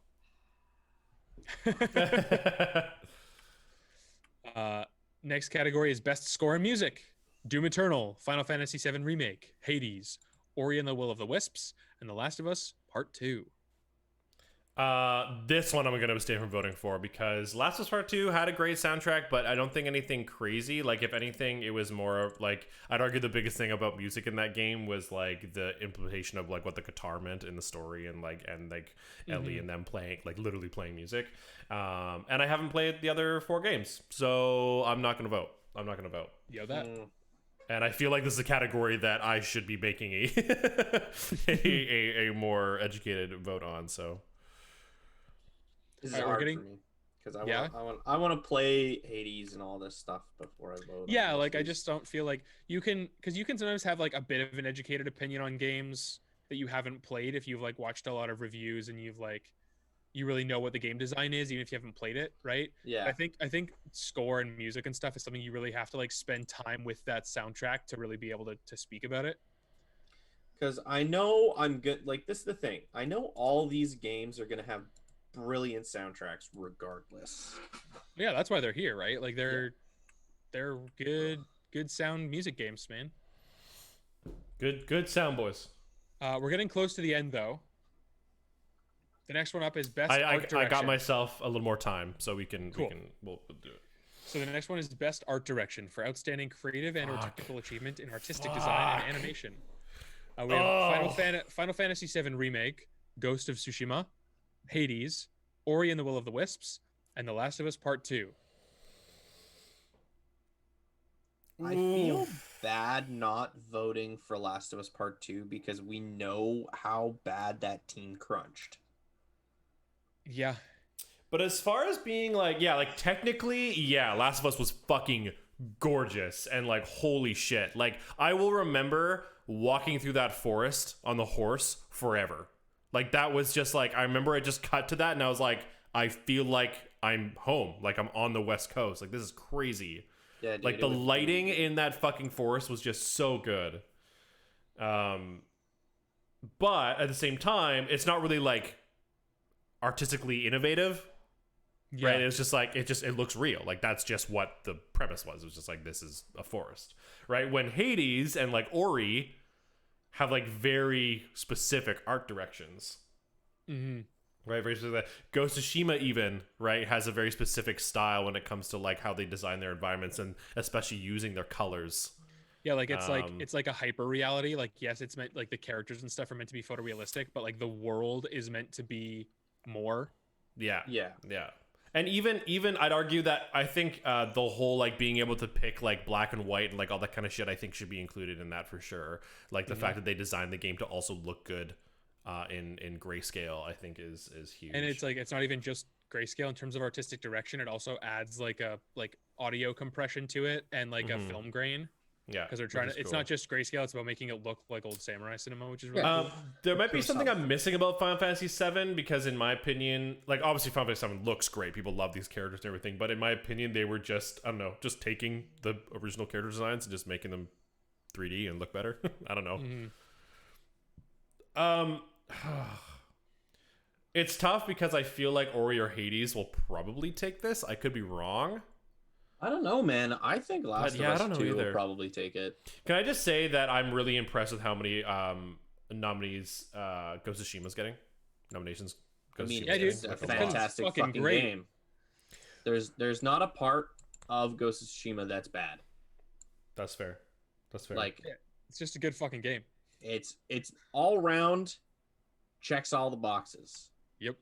Like that. Okay, the opening on Kurosawa filter on like the Kurosawa mode is so fucking good because I'm like, holy shit, this is an old samurai movie. It's just beautiful. It's so good. Yeah, I can't even vote on this. I think that art direction is just such a like specific thing, and I think that for me it's between Ghost, Hades, and Ori, which I haven't played, but they just look awesome. But I just think that like those are so different, and I think they all do what they're trying to do successfully. Yeah. To my own aesthetics, my own preferences, I'm voting Ghost. That's fair. Fair enough. Next one is best narrative, which is like fuck, man. 13 Sentinels, Aegis Rim, Final Fantasy VII Remake, Ghost of Tsushima, Hades, and The Last of Us Part 2. One thing I do want to say that I just think is cool is all of these categories on the website list like who made the games, and like so for soundtrack it lists like who composed it and stuff, and this one actually lists the writers, which I really appreciate. That's cool. It's very often, you know, we talk about the game and it's like, oh yeah, the game was made by that studio, but it's really cool to see like the specific people who worked on that aspect of the game being like called out here. So I think that's really cool. Yeah, I agree. I've only completed one of these stories, so I'm not voting. I've completed 2 of them, and I want to vote for Ghost. I honestly don't know which one I liked more, Ghost or Last of Us, or which one I think is better. Like, do I vote for the one that was more daring, Last of Us, and tried to do a double narrative, like, you know, and like experimented, or do I just vote for the one that just wrote the like most streamlined, nicest, cleanest, like good narrative? Yeah, like it's edgeless almost. It's just like, here's our theme, and we'll connect everything in this fucking game to the theme. Done. I don't know 13 Sentinels, but my opinion is that Ghost or Hades is going to take this. Hades, I don't know if it will because it's a roguelike, and from what I've heard, it does take some like getting through. I've also heard that one thing they do really impressively though is tie story into the roguelike elements. Yeah. Interesting. Okay, fuck it. I'm gonna buy Hades. So it has like a better story than you would expect from a roguelike, and like makes the roguelike part of the story. And it like evolves as you go through, like as you progress more, new sort of parts of the story become clear to you. Final Fantasy VII is funny. Actually, now I think about it, I do know the story to another one of these games, just Final Fantasy VII. I don't know. I always feel weird about having like remakes in these categories because it's like, we already know this narrative. You got to vote in 97, bro. Yeah, right.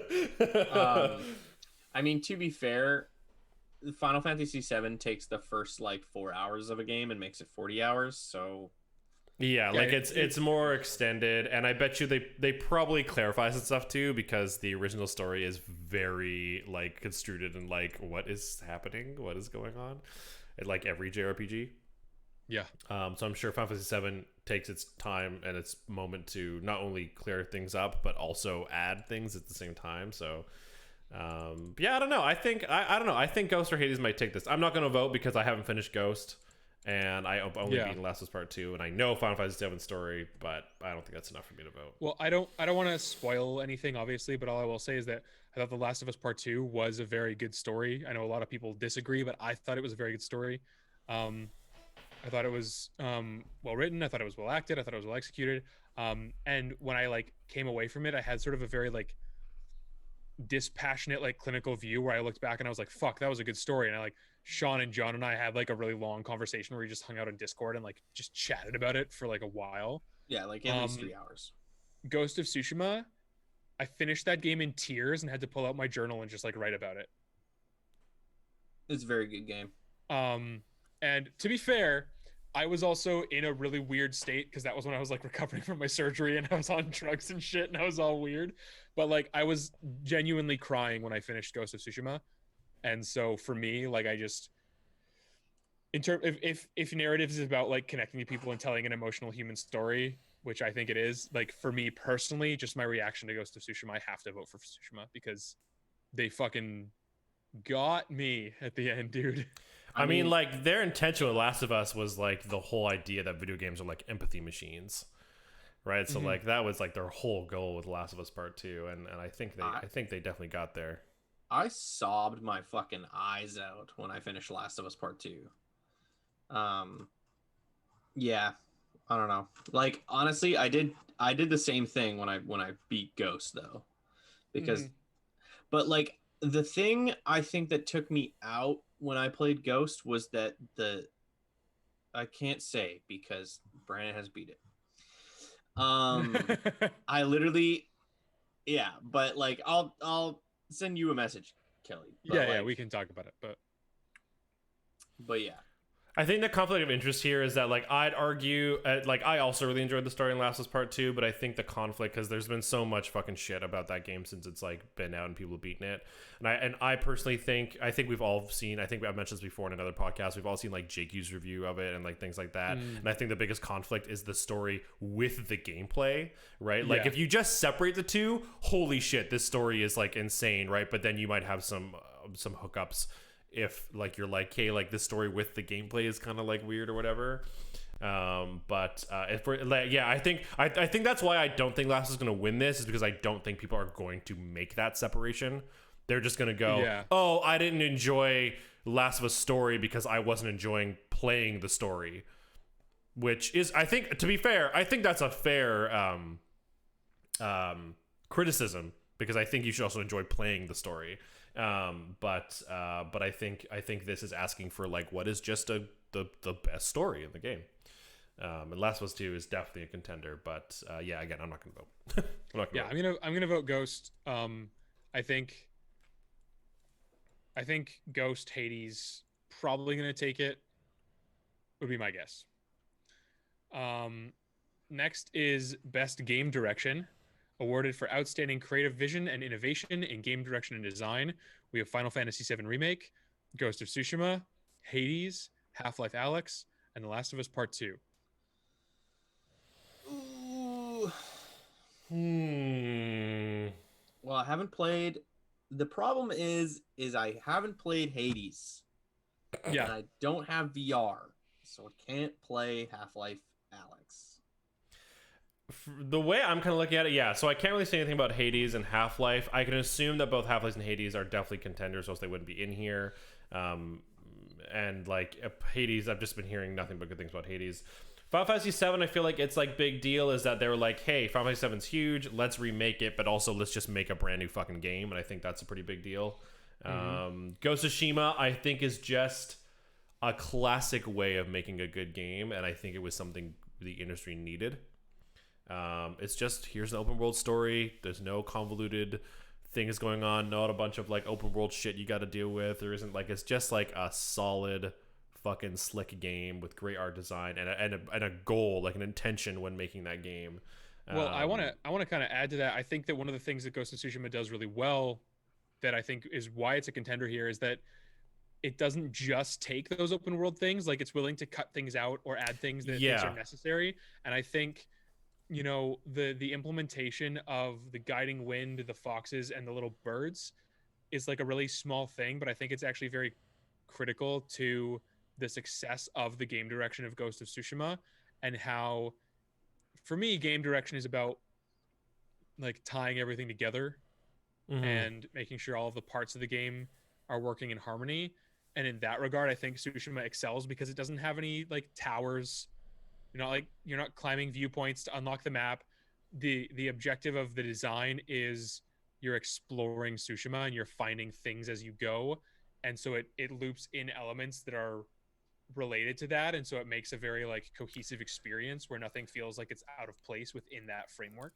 I'd argue that Ghost of Tsushima doesn't really work like a typical, at least from what we now know as an open world game, because the goal is still a linear narrative goal, but you then just explore the island because of that and run to different things, and they create these different objectives that you can do, and the next thing you know, you're like, man, this place is beautiful, and you are kind of exploring a bit. But like, to be honest, I haven't really gone that out of my way to explore most of Tsushima yet. I'm just like, all right, where's the next mission? And you can just play it that way, and it's still a gorgeous game, because you're just like, for instance, really, like, it's not really a spoiler, it's really close to the beginning of the game. You're on your way to a mission, and you have to cross this like ravine. You have to cross this like over this bridge, over this canyon, and there happens to be like this like Mongol attack, and these like these villagers are being shot at arrows, and like you have to go and take out these Mongols on the side of the bridge in order to pass. And it feels just like one of those kind of like very just like fun open world interactive events, but I had to go there as I was adventuring to my next place, and I think and it doesn't really get any more complicated than that. Ghost of Tsushima. It's just like, that's just how the world is built. And I think that's what I meant by it's simple. It doesn't go open world. Okay, we got to do fucking Assassin's Creed. We got to fucking do, here's all the fucking shit. We got to fill everything with. Let's do what people expect from open world. And I don't think Ghost of Tsushima does that. They just do what is necessary and leave it at that. And it's beautiful in its simplicity. I think. Oh, go ahead, Sean. Oh, I was just gonna say the irony is that less is more, and Ghost of Tsushima kind of knows that. Yeah. They don't need you to fill out the map, because the map just will fill out on its own. Like, as you liberate areas, like as you do the thing that you want to do anyway, which is like do the forts, right? Free Tsushima. Fight the bad guys. Yeah, free Tsushima. The map will be revealed, and we'll be like, okay, well now here's all the things that you missed in the area because you didn't find all the birds. And that system is just so much more appealing, because it's two birds, one stone kind of idea. Like, I want to fill out the map, but I also want to liberate the island. And that's something that Jin wants to do. So instead of making me climb mountains, you're just going to be like, okay, but here you go. Here's the information, because you did the thing that Jin wants to do. So in a weird way, you're rewarded for doing the thing that you wanted to do anyway. And all that you got was just, hey, now there's, hey, you want a little bamboo? It's over there. Hey, you want this? It's over there. If you want to like map hunt. Yeah. Otherwise, I found 90% of them just by running around anyway. Yeah, me too. Because it uses those birds and stuff and those foxes and things that like guide you to stuff. Yeah. And you talked about, doing the thing that Jin wants to do anyway. And that was kind of what I was going to touch on, was this fact that the core concept of the game is that Jin wants to protect Tsushima, and that he feels that it's his duty, and that that's what he has to do as a samurai. And the gameplay mechanisms and even just the side missions and stuff are all about that. It's about people who look to Jin for safety because of his position, which is then culminates in the gameplay experience of like, you the player get to go to a cool place and kill some bad guys and do the action stuff, which is fun, but mechanically you're still doing the thing that Jin is doing narratively, because what he wants to do is go kill the bad guys who are invading his nation and protect the people that look up to him. Yeah. So like, ludonarrative dissonance is like not a thing at all in the game. No, they did a really good job. And that's what I was talking about earlier when I said, like, here's the theme of the game and we're going to connect literally everything to it. That's why I would say that you know, Ghost is really good. It's because no matter what you're doing something that Jin feels like he should be doing. You know, like even the moments when he like goes to the pond and takes a bath, you're like, yeah, dude, yeah, you've like fucking murdered a million people. You've gone through like 4 day-night cycles. Like, take a break. Yeah. Like, Yeah. chill. And those side missions, even, right? Like going to the hot spring and like giving him a chance to reflect on some Yeah. aspect of his life. Um, it it turns a thing that's like, yeah, you go here to get more health, but it turns it into something that feels like you're getting to know Jin as a character better, and you're getting to like Absolutely. give him a chance to like take a second and sort of mentally and physically reset. Yeah. And Mhm. like the haikus are a great example of like that's a thing we're bringing in sort of like a traditional element of like Japanese culture and like samurai lore, whether how historically accurate it is, it's about like the a bit of the pop culture element because it is inspired by Kurosawa's It's films and stuff, right? exactly right. So we have like that haiku thing, so we get like the warrior poet aspect, which is important to that like vibe and that feeling. But it also is like, yeah, but it's a game and getting stuff is fun. So here's a headband, so you can customize your character. Exactly. And also you get to decide, not like when it's like reflect on these things, you have to then it engages you in that way. You're like, oh shit, how do I feel about these 3 different things in terms of this one element? Mm-hmm. Right. And then as you progress, you're going, well, how does Jin feel about these things? Yeah. The Because haikus are such a good game design. They're really, really exactly. cool. Well, like as you play the game, Branden, like when you're playing the game, are you a proud samurai? Like, do you sneak around and stab people? Or are you like, no, I am a fucking samurai? To be honest, it's been a little so because I don't want to get too off track, but you asked me this No. question, so I'm gonna answer it. But you were saying how in the game it's hard to be the shadow that the game was marketed to be because Jin is against it very much. So I challenged myself to be the ghost a little bit more, and I've found that the narrative is actually not as bad as I think I thought it was with you explaining it. Like he now a lot of the time goes, I know this isn't the way, but it has to be done. Yeah. Like he's like he like agrees with it. So I do both. I go back and forth between being like, you know, I'm just gonna walk in. I think I read the scenario, right? If it's something that where I'm trying to like get in, get out because I have to like rescue someone, I usually do like the ghost thing. But if it's like, hey, fuck those guys, then I fucking walk in and just like fucking pull my sword out and I'm like, let's fucking go. I mean, yeah, and that's more or less how I played, but like there was a large portion of the game where I felt bad doing stealth. Mm-hmm. And I think it's because the game has good direction.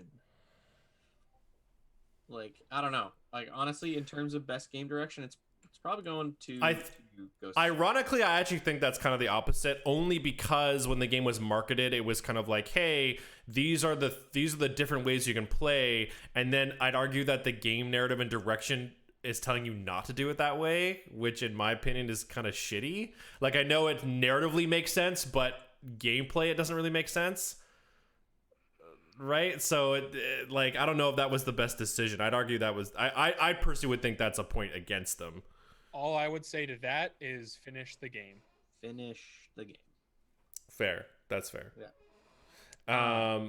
But no, the other thing I was gonna say was that just to add to what you were saying earlier, Kelly, I think the way I look at game direction is like having a goal in mind. Like it's very obvious that this is what they want to do with the game, and then how well do they actually execute it, right? Yeah, so like for instance, I'd argue that like Last of Us want to make a game that made you feel empathetic for these characters and tell a very dark narrative, and have you kind of have to be along with it.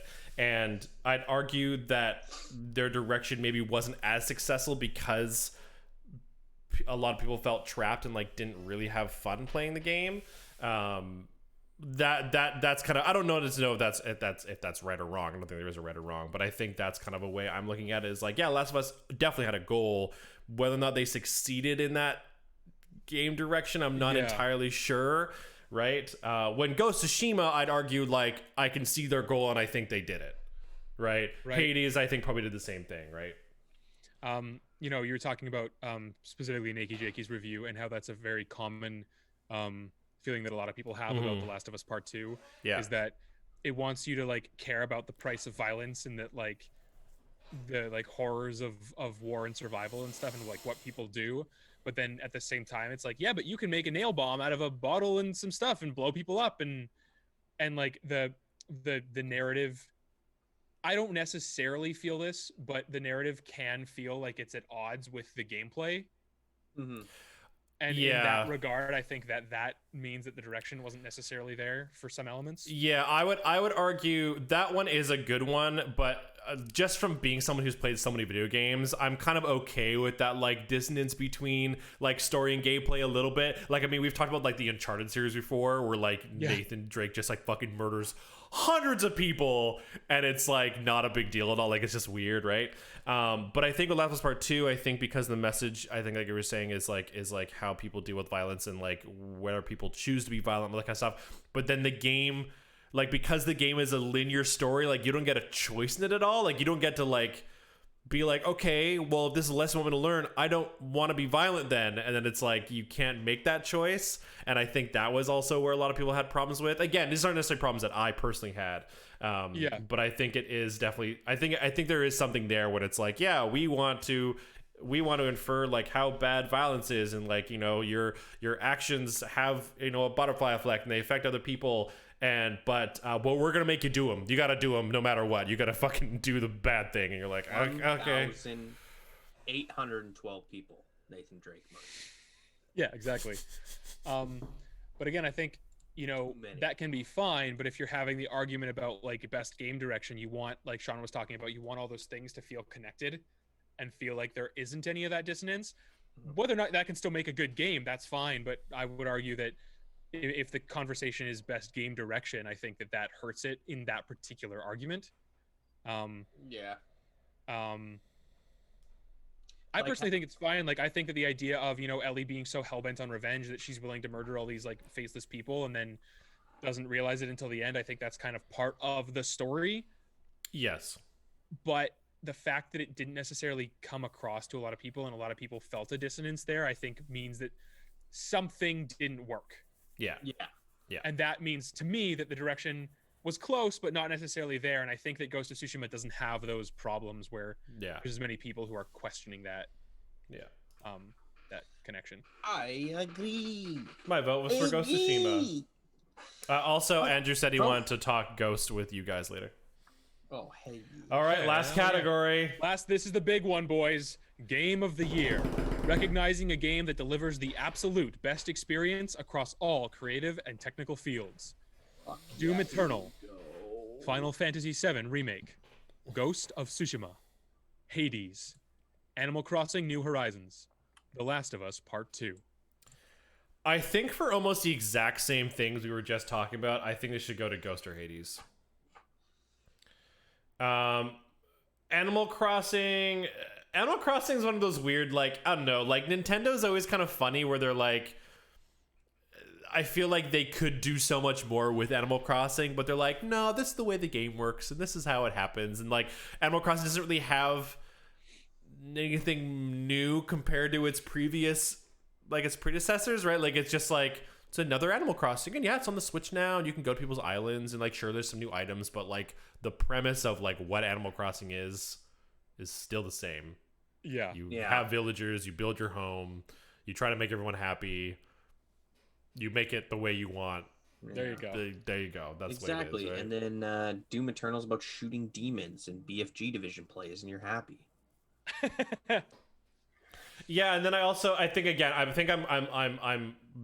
I'm falling on the fact that Doom Eternal got a lot of criticism post because it's a sequel, like when it compared to its first one, that I keep being like, I don't know, like, does a game that like didn't like do better than its first one, like did, like, almost the same reason I'm saying Animal Crossing isn't really that great.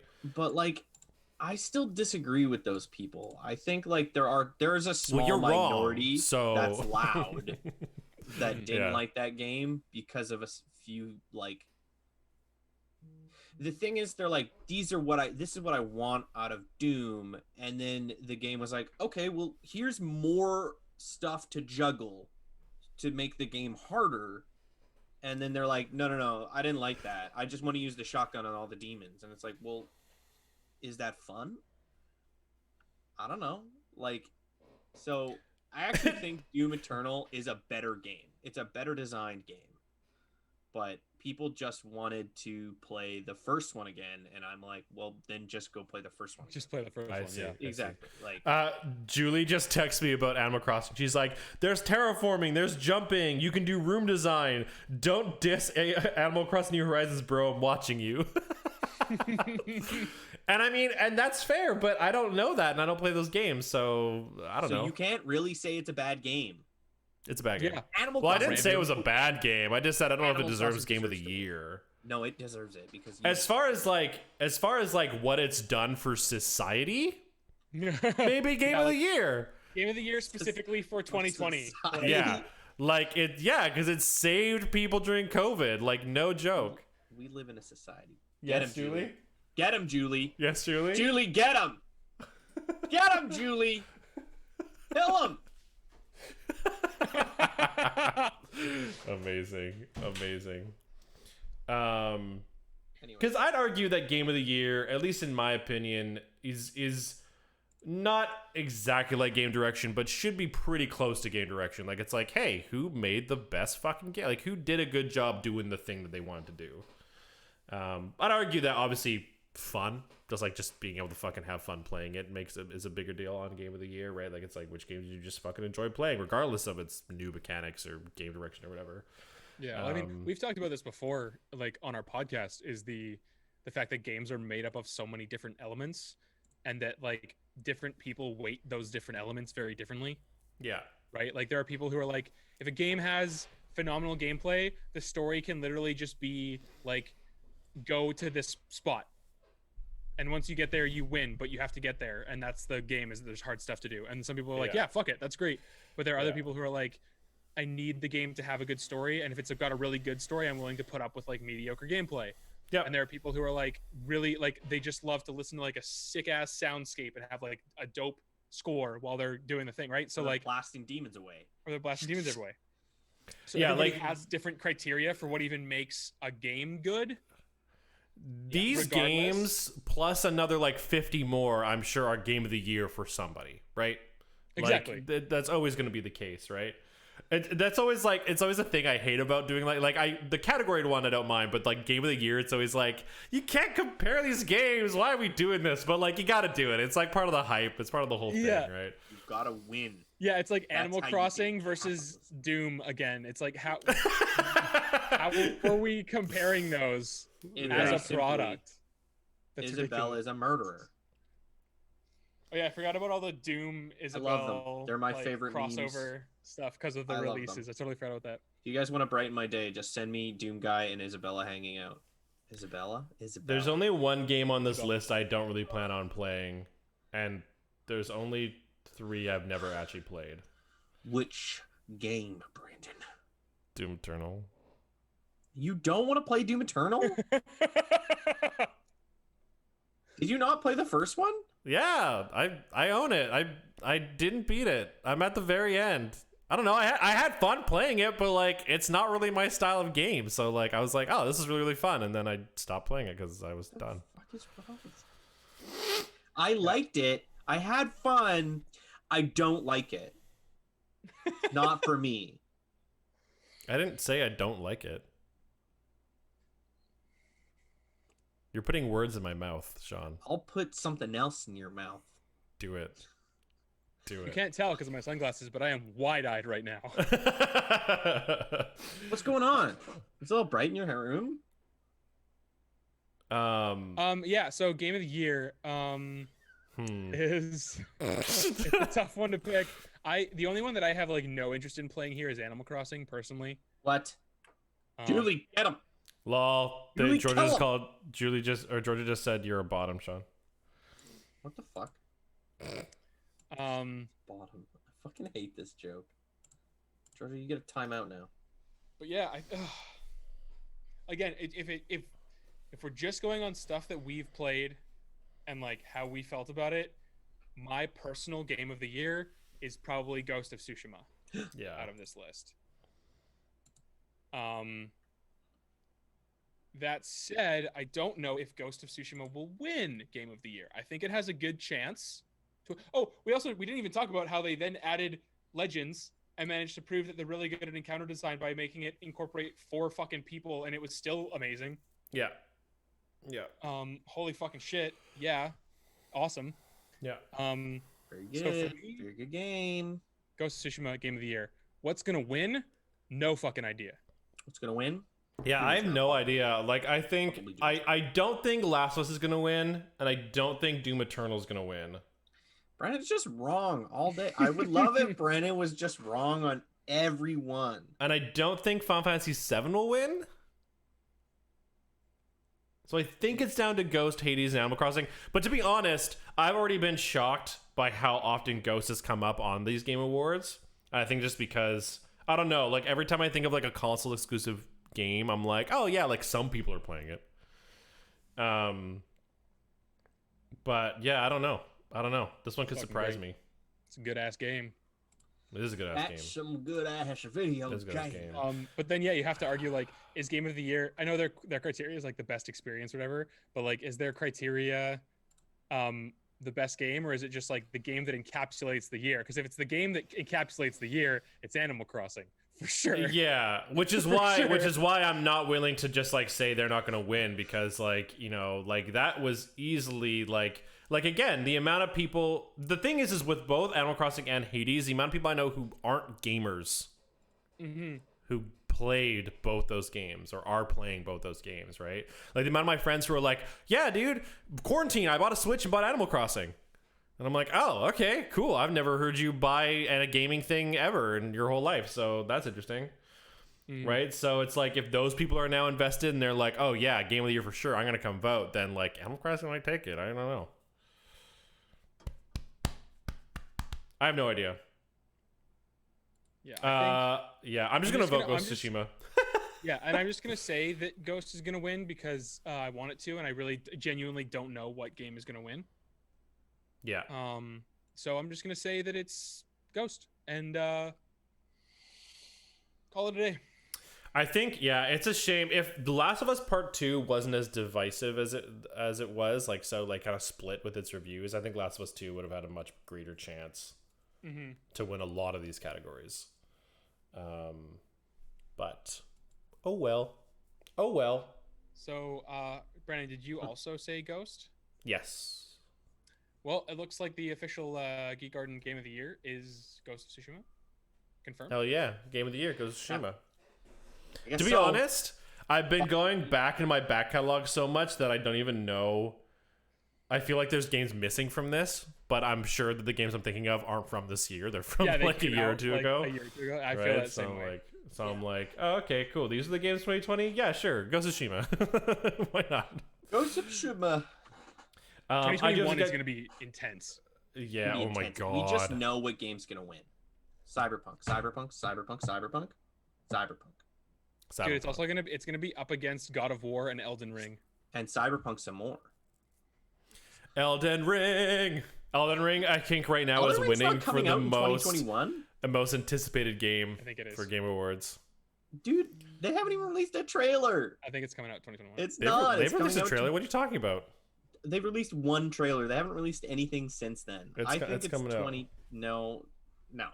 It's coming out. I don't think they would just shadow drop it. They're not going to shadow drop it, but it's coming out 2021. I don't think so. For sure. Confirmed 2021. If it's coming out in 2021, it's coming out like 2021 December. We'll see December 10th. We'll see December 10th. We'll see December 10th, Sean. Because we're gonna get a trailer, and they're gonna say that it's coming out in the summer. They're gonna change their release schedule. It's gonna be a summer release for Elden Ring, 2021. It's gonna be July 2021. I do have to get going. I gotta get to work, unfortunately. Yes. So that was three members of Geek Garden going through the 2020 Game of the Year nominees. Game of the Year isn't yet. We won't find out who won until December 10th. But after that happens, you can be sure that we are going to go through and have a little discussion about it. Talk about whatever trailers drop, whatever results of games coming out. And I think we're gonna maybe try and watch it or live stream it or something, because I'd love to do that. I'm gonna be watching it. If we can get all of us in and do like a live stream thing, because Branden, you handle kind of the PC streaming, and it'll have to be on. Yeah. But I don't know if you're able to, 'cause you got I'll work have and to stuff, see because but- it is unfortunate a day I normally work. I can see if I can move some stuff around. I'll have to figure out what time the Game Awards are, and then I can see if I can adjust my schedule, all that kind of stuff. So, But that will all come later. Yeah. All right. Thanks everybody. Thanks for watching. We'll see you all later. Bye bye. Catch you on the flippity flop. Catch you on the flip flop hip hop.